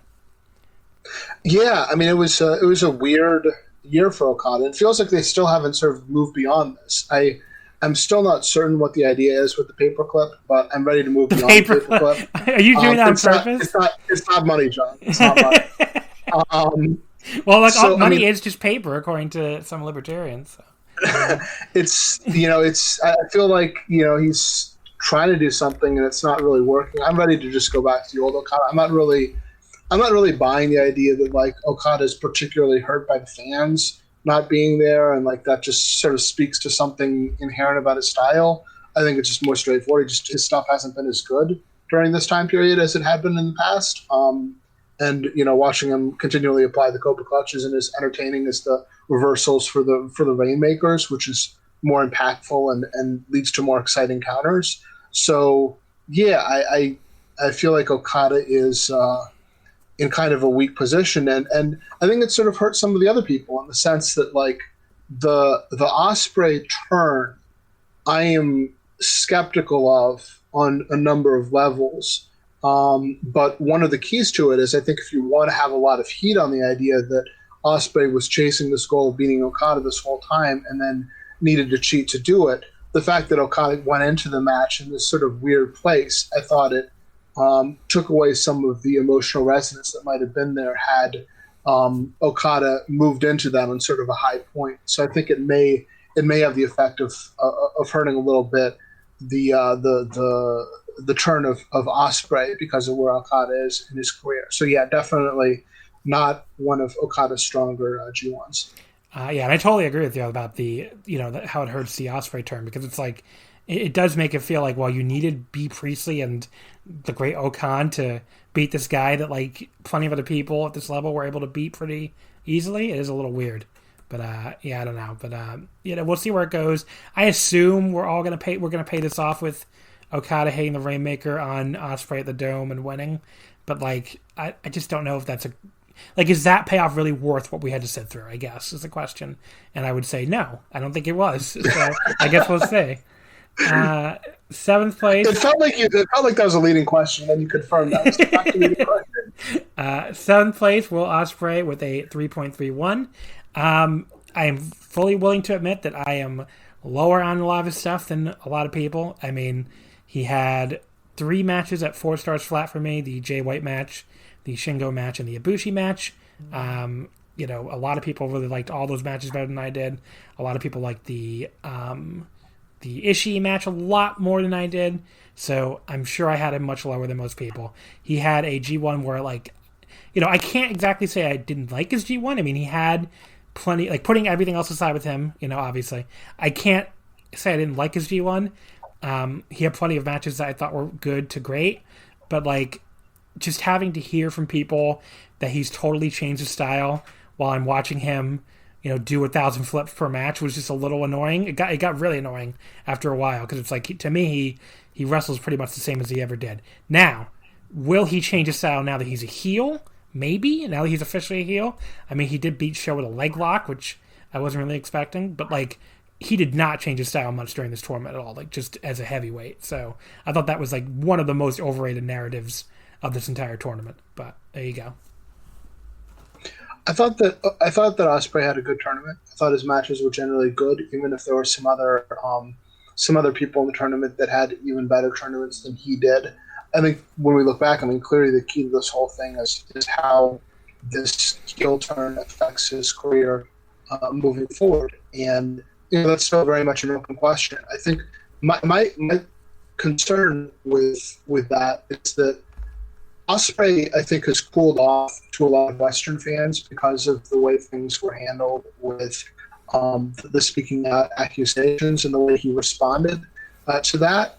But my sense is that the Japanese fans were still very much into him, and there had been this extended story of him working to beat Okada, and that was going to be a big crowning achievement. And my sense, and maybe you feel differently about that, was that Japanese fans were really into that and really up for wanting to see that, and to instead then have it, be a part of him turning and that being the win. I just thought it felt like it's just sort of a flat moment in a story that the fans were into.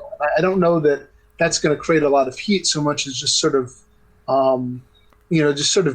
dissipating the energy in the room that people had around Ospreay in that role. So we'll see how he capitalizes on it moving forward. But I think they sort of lost something that they had in that choice. Yeah, I totally agree.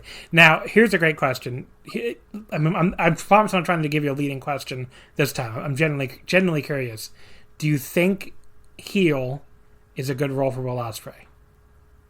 I'm not sure. He's always felt like more of a natural babyface in terms of the way that he works, but I think most wrestlers tend to be more entertaining as heels. The concerns, the thing with him is that there is there is sort of like a negative air from a lot of fans over what he's done. This, I think, will put that to the side. So that's a positive.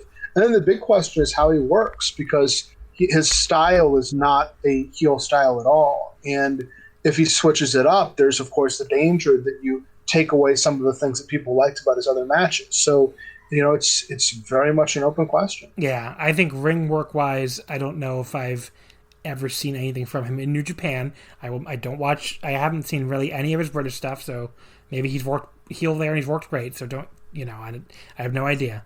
But in New Japan, I've never seen anything that would indicate to me he would be a great in-ring heel worker. I guess we'll see, but it doesn't really seem like there's anything that translates to me. His persona, I guess, could work heelish. He's so bad at giving interviews that that interview on the first night, I think the general reaction from people was that could be heelish that could just be he's so terrible at delivery that like we're taking it heelish. I don't know, and that was pretty much my thoughts too.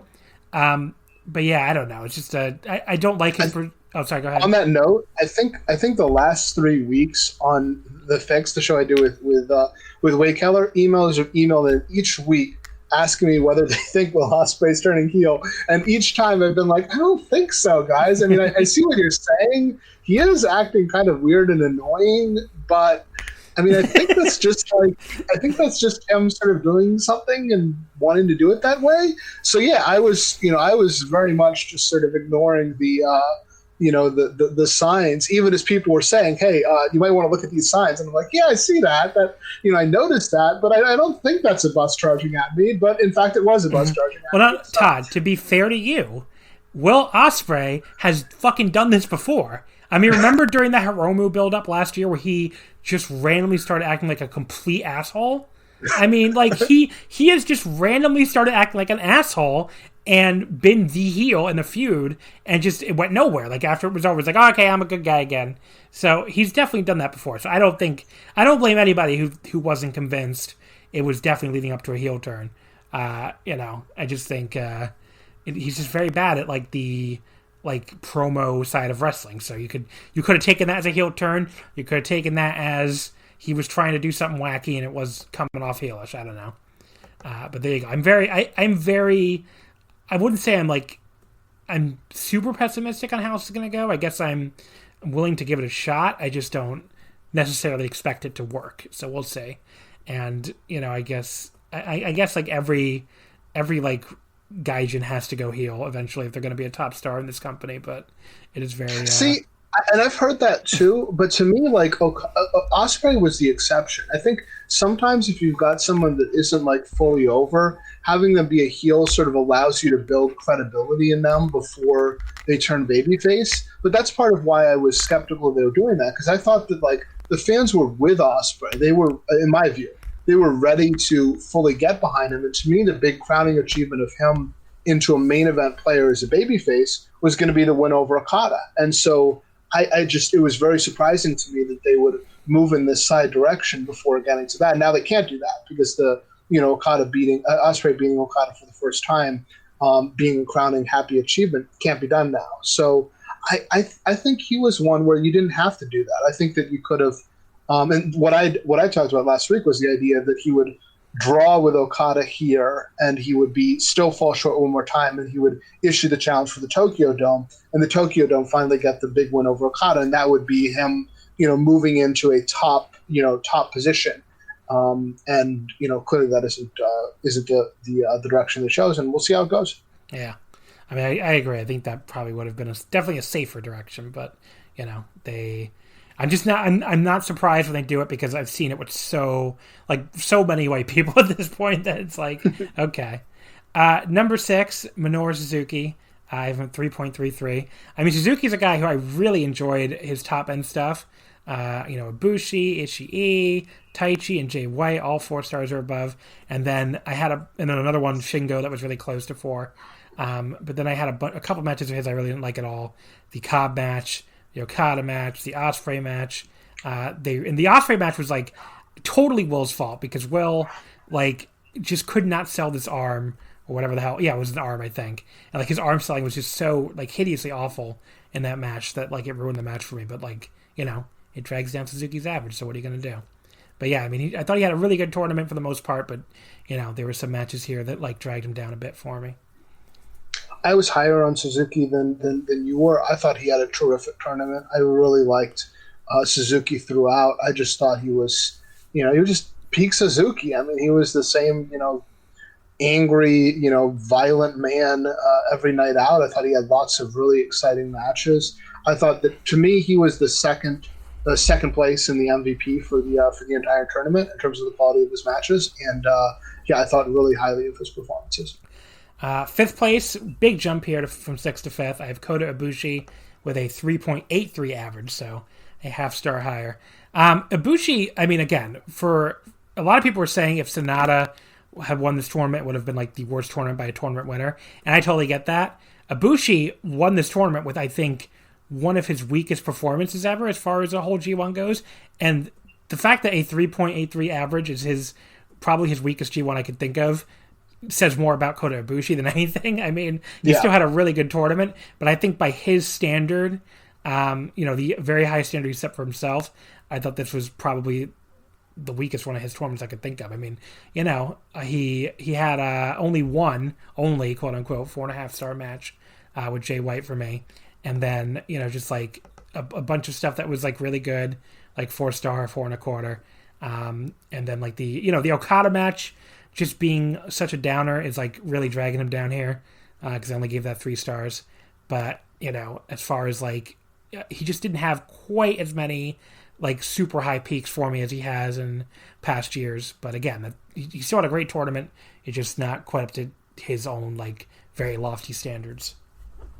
Yeah, I agree. I wouldn't necessarily focus on the fact that it wasn't his strongest tournament because the standards of his tournaments have been just so high that it's very difficult to compare. But I mean, I think that's fair. I think that this was on the lower end of some of his recent tournaments, but still a very good tournament. A lot of strong matches, and I thought he had one of the best tournaments out of everybody. And then the top 4. I mean, the average rating here is separated by 0.05, so almost nothing. So these guys essentially, came very close to just like tying for first. But 4th place, I have Tomohiro Ishii with a 3.92. Just another outstanding tournament for Ishii, pretty much what he does every year. Maybe I didn't have him at 4.5 on anything, so maybe that was could have even been the clap crowd effect on me as a reviewer, because I probably had less stuff at 4.5 and higher than I did in any tournament. But he had I think the most number of 4.25 star matches. Yeah, he had 5 of them for me, so a ton of matches that I really, really liked, and just not anything below 3. And just a really consistent, outstanding wrestler. Like you run out of ways to say the same thing for him every year. So I mean, what are you going to do? But yeah, I thought Ishii was phenomenal. He was my MVP. I thoroughly repudiate your 4th place, John Carroll. shame on you with your number play. I thought Ishii was just incredible. I thought that he had so many great matches in this tournament, and yeah, I mean, I thought this was a real highlight for him. Tied for second, both with the same 3.94 average. I guess I could move the decimal point at least 1 over and see if I could break the tie, but I'm not going to do that. Let's just leave them tied. Shingo Takagi and Jay White both had outstanding tournaments in my mind. They both peaked almost exactly the same. They both had a 4.5 star match. They both had a bunch of 4-star and 4.25 star matches. Neither one of them had anything I would call bad. Shingo, pretty much exactly what you'd expect out of him. Jay White, I mean, this was Jay White's like breakout G1 for me. I mean, he's always been a guy I enjoyed a lot, but a guy who could like really be hit or miss for me, especially in the context of a G1. Last year's G1 I didn't think was that good for him. But like here, he was just like having great matches night in and night out, and like just peaking high with that Ibushi match. Having other matches I really, really liked, the Ishii match, the Shingo match, the Taichi match, all 4.25. The Ospreay match, Suzuki, 4 stars flat. Just tons of great stuff here. Just a really outstanding, pro wrestler. Like, to me, the thing that he really put together in this G1 that he maybe has been lacking in the past was like a move set that I really liked. Like he's really added a lot of cool new moves to the move set. The other stuff he's always already been really good at. I mean, he's always been a good seller. He's always been good at the match structures and, building a match and all that kind of stuff. And the character work has always been outstanding. But I think he got better at being a little less boring in control and having like cooler moves to do and stuff like that. So really put it all together for me this year. Yeah, as far as Shingo goes, I thought he was great throughout. I mean, he's just a great wrestler.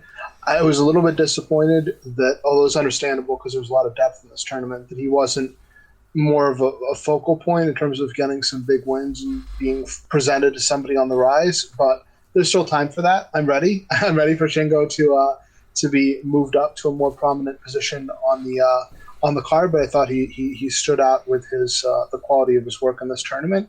As far as Jay White goes, I thought Jay was great throughout. I think he was able to mix in the heel work with really good wrestling, and just great character work as a heel. And since we're talking about Jay White, let's go back to something you mentioned earlier in the show, because I was going to raise this myself.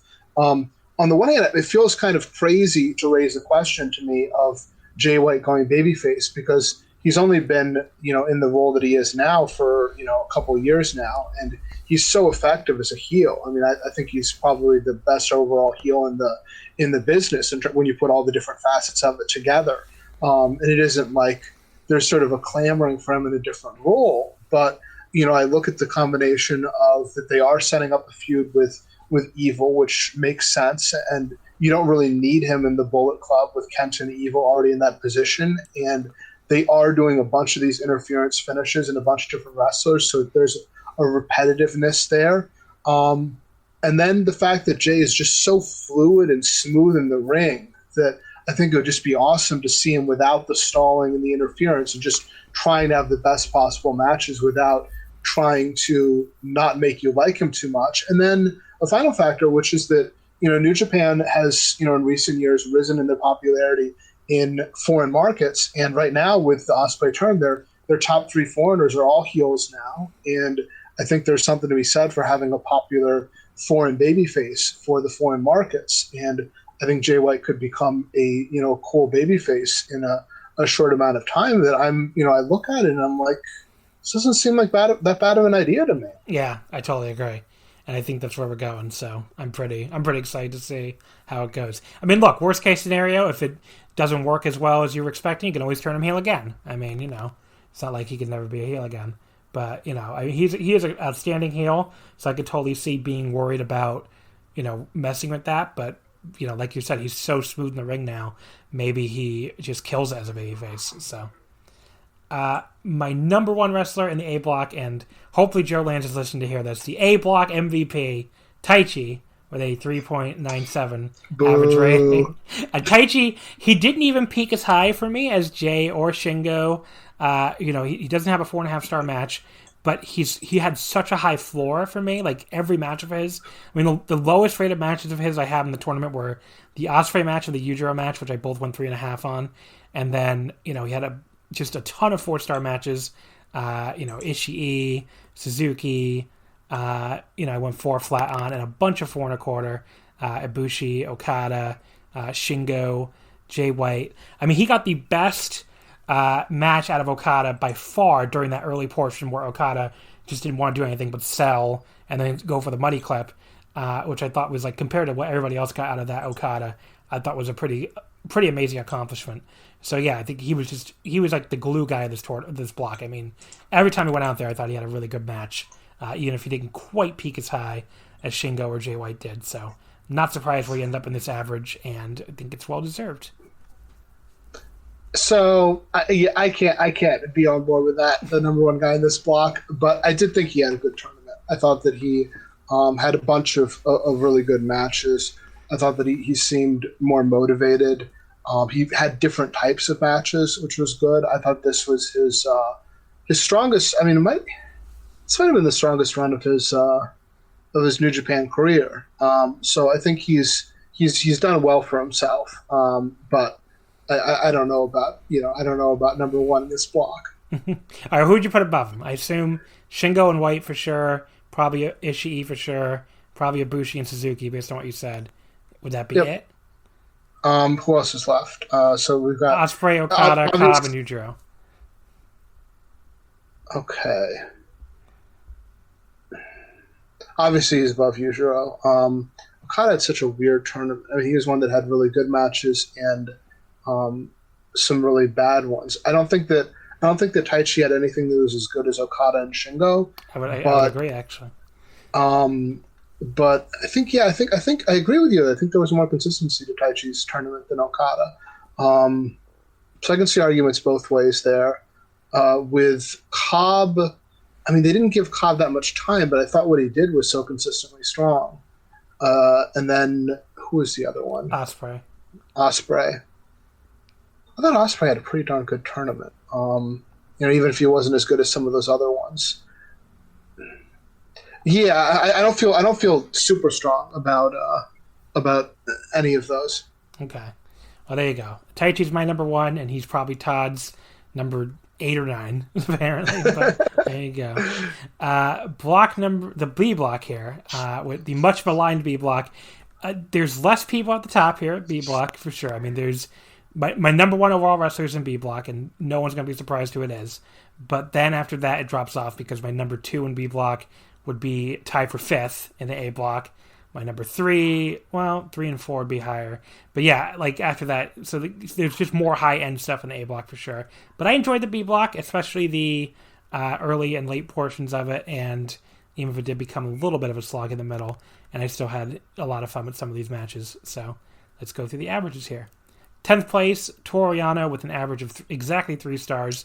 I don't really put a lot of thought into star rating Toru Yano matches. I will say the one thing for him that really stood out for me in the high end was Zack Sabre Jr., which I thought that match was a great pro wrestling match, even beyond a Yano match. So, I gave that 4 stars. The rest of his matches, there was stuff I found funny, stuff I didn't find funny. So, just kind of varied. I mean, probably his weakest matches were with Evil and Sonata, which might be dragging both their averages down, but what are you going to do? And the Goto match, I think, was like 5 seconds. So, not much else to say about Yano. I enjoyed his tournament. Yeah, it was what you would expect from Toru Yano. 9th place, Evil with a 3.39 average.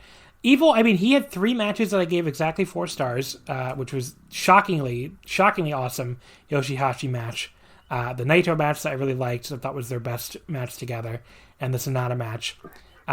He had 1 3 3/4 star match with Zack that I really liked as well. After that, he had a bunch of stuff that really only landed to me on a certain level. I mean, the Tanahashi match was the first time that I actually got like really actively pissed off at the Dick Togo interference, and maybe it was just like too much of it or something at that point for me in the tournament. But yeah, the Goto match I didn't really like that much either, or the Kenta match. So he was, I guess you could say he was hit or miss.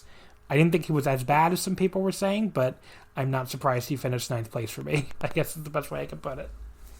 Yeah, that's interesting. I hadn't thought about Evil in that light, because I wasn't thinking like, oh man, he had one of the weakest tournaments ever of anyone. But then I start thinking about it as you mentioned. I'm like, yeah, he didn't really have that much like super highlights in terms of his matches. So yeah, that feels fair. Not a great run for Evil here, as he's turned heel and been trying to elevate it on the card. They've tried to elevate him on the card. It's it's been a learning period, some acclimation, and hopefully with time he'll figure things out in terms of putting the different pieces together and being a heel, but also being able to have entertaining matches. And I mean, I think some people are really down on Evil. I think Evil's talented. So I mean, I don't necessarily assume that he won't put it together in the coming years. Yeah, I agree. I think I've always found him to be a really talented wrestler. So I don't know, where people seem to have decided they always hated him this year, which I think is a little. I don't know if that was really out there before this year, but sure. But yeah, I just think once maybe they'll calm down a little bit on the Dick Togo stuff, because the way they like to book in New Japan, they really like to like ram stuff down your throat when they first do a turn, especially. So maybe they'll calm down on it a little bit as we go forward. But yeah, I mean, the Dick Togo stuff did get a little annoying by the end of this tournament for me too. Tied for 7th here, both with a 3.44, Sonata and Juice Robinson. Juice, I can say very quickly, just had a very, a lot of 3-star to 3.5-star matches for me. The only match of his that really stood out was the Naito match at 4 1/4 and the Goto match at 3 3/4. The Naito match was really awesome, but I thought Naito had a lot of awesome matches this tournament. So, they have great chemistry together. But other than that, I just think he kind of struggled, especially with the, the lack of crowd connection, which I'm not surprised that happened for him, honestly. Do you have any thoughts on Juice before I talk about Sonata? No, not particularly. I think Juice had a fine tournament. He didn't stand out as one of the best, but his matches, were generally pretty good. Sonata at 3.44. I mean, Sonata. I mean, the thing that stands out to me about Sonata is he didn't just have. He had like one of the lowest profiles of a finalist in this tournament's history. And what I mean by that, like, is he was booked in a lot of match 1 and match 2 and match 3s and almost no main events or even semi-main events until the very end. So that's the one part of this where I'm like, I'm not sure how much of the perception of him was driven by his performances and how much was driven by the booking.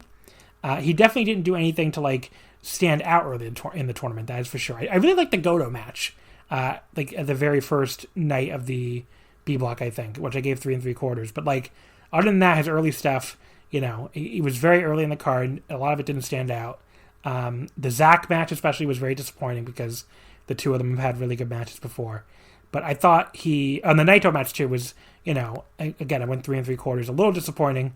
Thought they had a better match 2 years ago in the G1. But then after that, I mean, I thought he closed really strong. I mean, the Tanahashi match was awesome. I mean, his best match of the tournament. And the Evil match I liked a lot, even though a lot of people didn't. So he closed strong. He had a good final. I think he comes out of this a bigger star than he entered.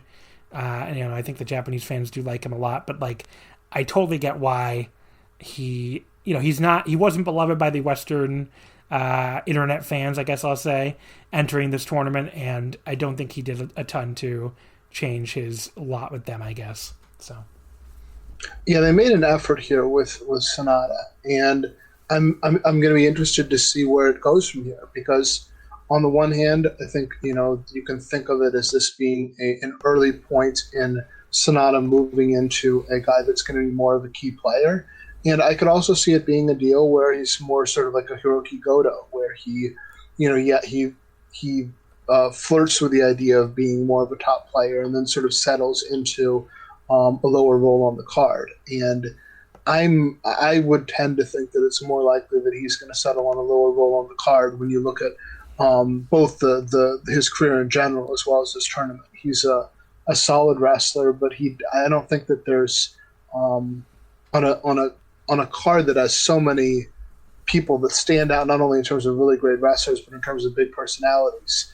He doesn't jump out off the page with you as much. And I'm skeptical about his ability to be a main event player in big matches. I mean, I will say he is. Yeah, I feel like this always has to be stated. He's way more popular in Japan than people give him credit for. If you look at those popularity polls they do, the Japanese general election poll they do online on, this past year he finished 4th place, ahead of Okada. So, I mean, he's a very popular guy in Japan. Maybe he will. I mean, maybe he will. He won't get to. What is the poll you're referencing, by the way? I'm sorry. What's the poll you're referencing? So it's like basically a poll of like Japanese hardcore fans and like a message board they use. So I think it has like about 2,000 respondents or something. But he also usually does pretty well in the weekly pro wrestling poll, which is I think more respondents, and that one's based on the weekly pro wrestling magazine poll they do, the popularity poll. But yeah, he consistently does really well in those popularity polls.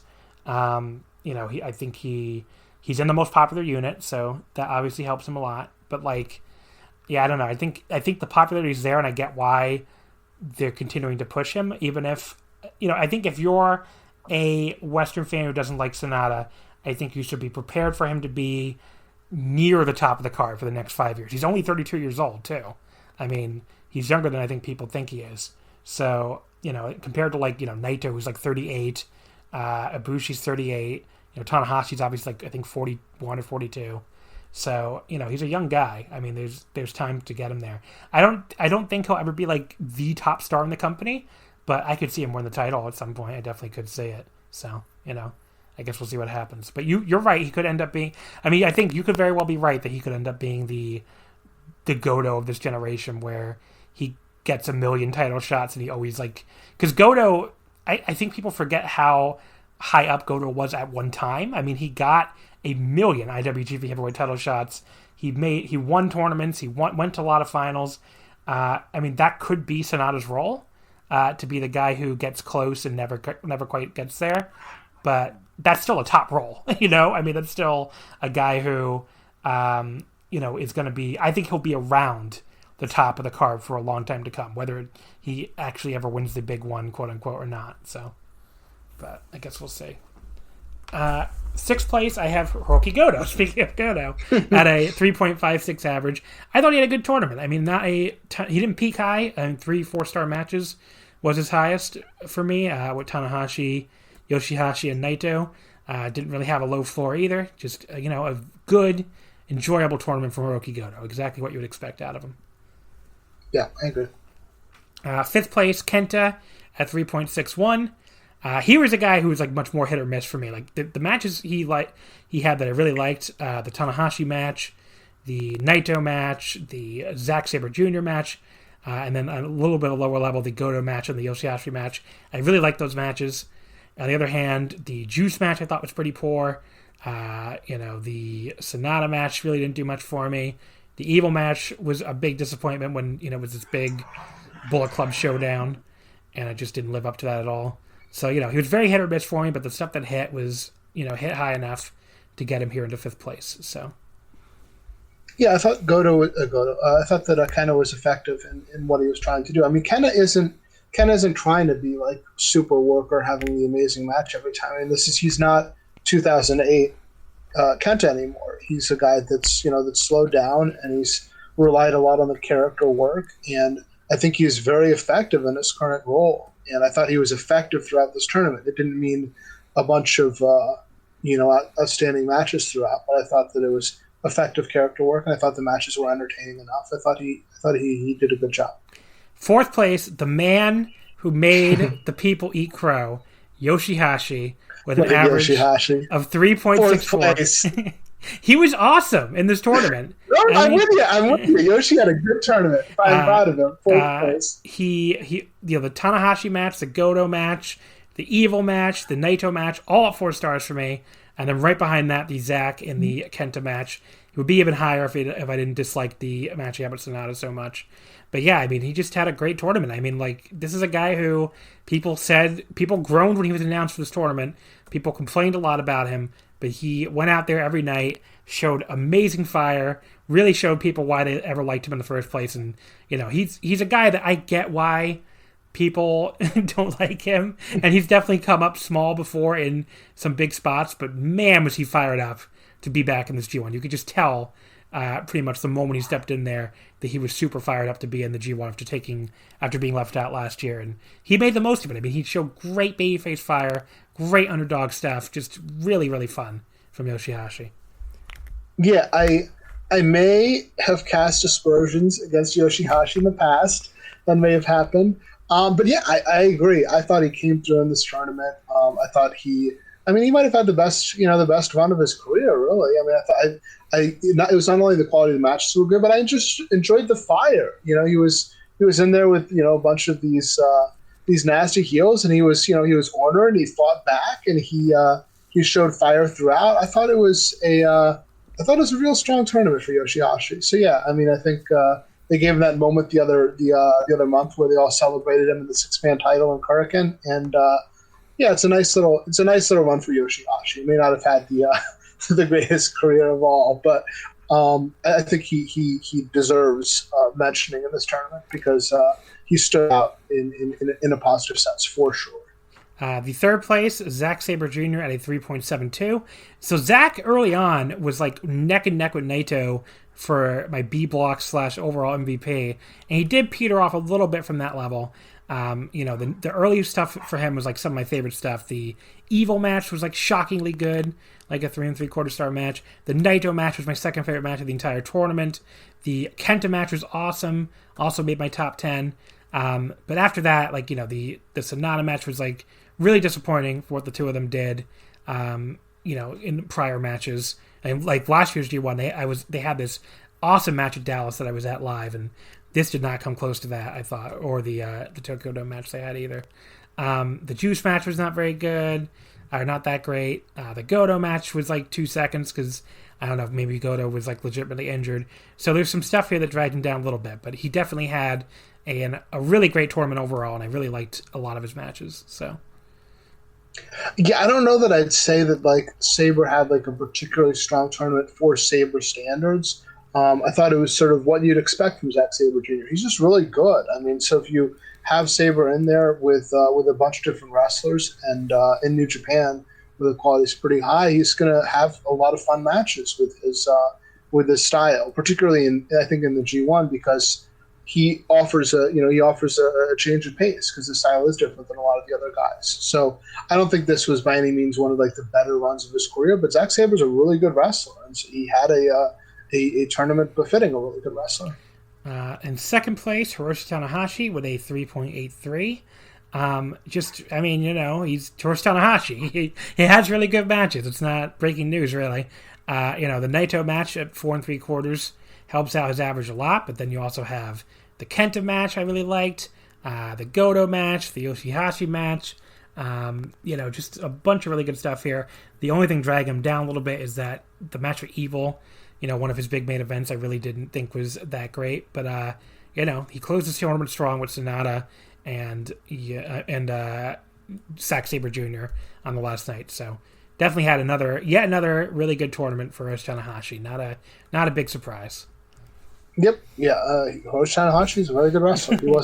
He wasn't asked to, or relied upon to be like one of the people really carrying this tournament. But when he went out there and had his matches, they were consistently very good with a variety of opponents. And my number one wrestler here, Tetsuya Naito, with a 4.08. I don't think anyone's surprised that Naito was my number one in B or in overall. But, I just thought he went out there and he worked so hard in this tournament with these, going almost between 20 and 27 minutes every night. There were times when maybe he looked a little like sloppy, which hurt the Sonata match, the Destino counter. I get that. But, he just had such a high floor for me. I mean, the worst match of his I had was the Yano match, which I gave 3.5 stars. And then, he had a ton of 4-star matches.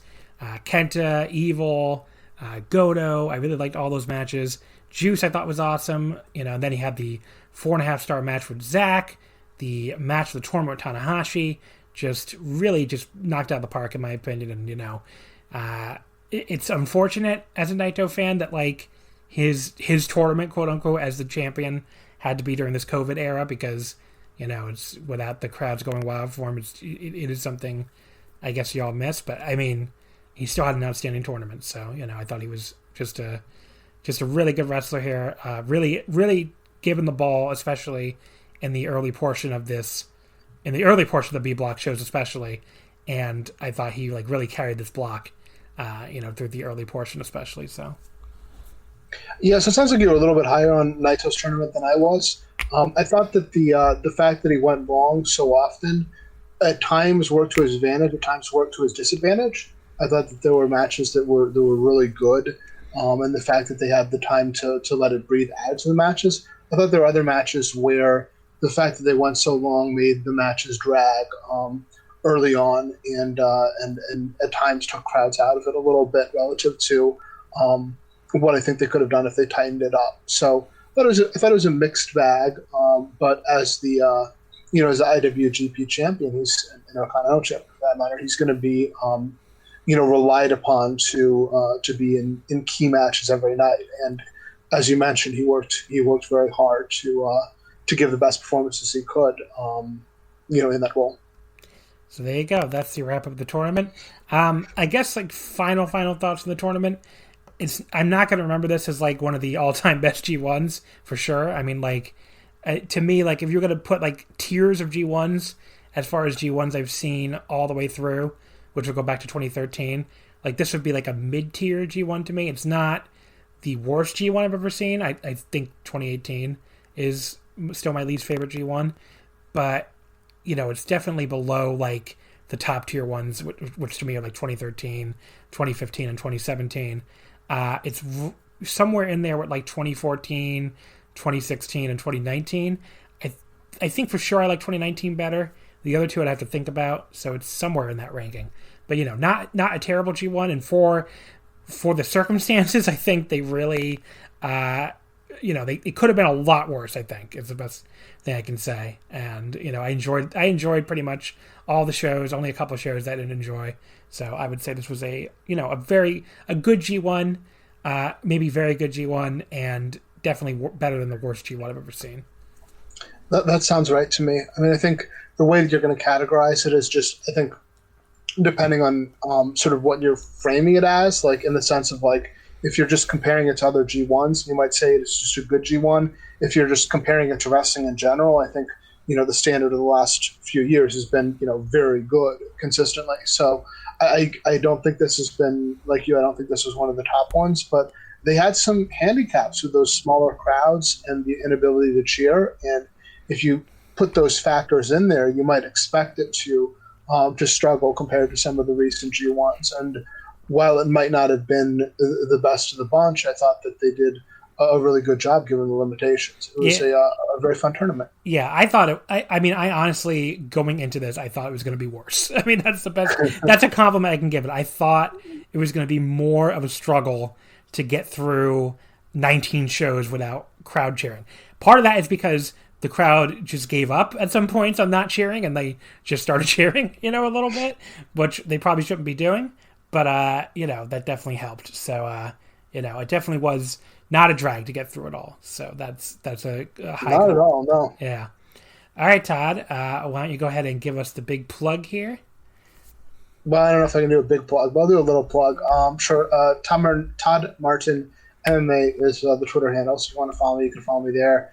I do a weekly wrestling podcast called The Fix with Wade Keller at pwtorch.com. That's a VIP subscription site. So you have to subscribe, but you can check out free shows, which we do once every 3 weeks or so on Wade's podcast feed. So you can check out a sample there if you'd like and see what we do. We talk about all sorts of stuff. We talk about WWE, AEW, New Japan, NXT, ROH, Impact, UFC, Bellator, all sorts of different stuff. So it's a lot of fun, and I'd encourage people to check it out. Now, Todd, be honest. How excited were you that you got to do a 2-hour podcast where you didn't have to talk about WWE at all?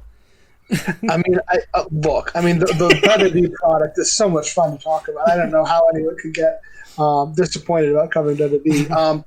Yeah, I mean, hopefully at some point they'll improve. But I mean, there's sort of pros and cons from an analytical standpoint of both, because there's always a lot to sort of critique and go over what WWE's doing. But yeah, I mean, your take-home points with WWE are usually like, they shouldn't have done it this way, they should have done it this way. Whereas New Japan, it's more like, this was really good wrestling, and it's interesting they're doing this. I wonder if they're doing it for this reason, this reason, or this reason, as opposed to like they don't know what they're doing. So yeah. It's certainly a much, much, much better product. Yeah, I don't know. Because I was just thinking about because we do like a year in review series here on Wrestling Omakase every year. We review a promotion's entire year, and I was honestly thinking should I do WWE this year? I mean, I haven't watched I've watched maybe 3 hours total probably, and I don't even know who I would go to at this point, especially in the Voices of Wrestling sphere who's actually watching it. So because you should see the Voice of Wrestling Slack every time they have to try to assign a WWE pay-per-view review or preview now. It's like trying. That's actually one positive though, is that while the product has been quite bad this year, the pay-per-views over the last 5 months or so, they decided at some point, since we don't have live crowds, we're going to keep these things to around 3 hours or so, and they've done a little bit less than they usually do of the BS finishes. And so their pay-per-views actually have been some of their better stuff over the last 5 months or so. So that's a relative positive compared to some of their other stuff. There you go. The news hasn't traveled to the Voice of Wrestling Slack because nobody wants to preview or review them ever. I mean, it's seriously they have to beg people to please write about this pay-per-view. So there you go. So, of course, folks, you can follow us on Twitter at Wrestle Omakase, Wrestling One Vet. Next week, we're taking a week off here on the free feed, mostly just a reward for myself after doing daily audio on these 3 tournaments for a month and a half. So I'm taking a week off on the free feed. So we'll be back in 2 weeks. But if you want to hear me, patreon.com/Wrestling Omakase. We'll keep the audio coming there for only $5. So we'll have a new 5 matches episode with myself and Iron Mike Spears from the Open, the Voice Gate, and Everything Elite podcast on the Voice of Wrestling Network. So that'll be on the Patreon feed next week. But we are taking a week off on the free feed. So I'll see you back here on the free feed in 2 weeks. Until then, folks, thank you as always for listening, and I'll see you next time.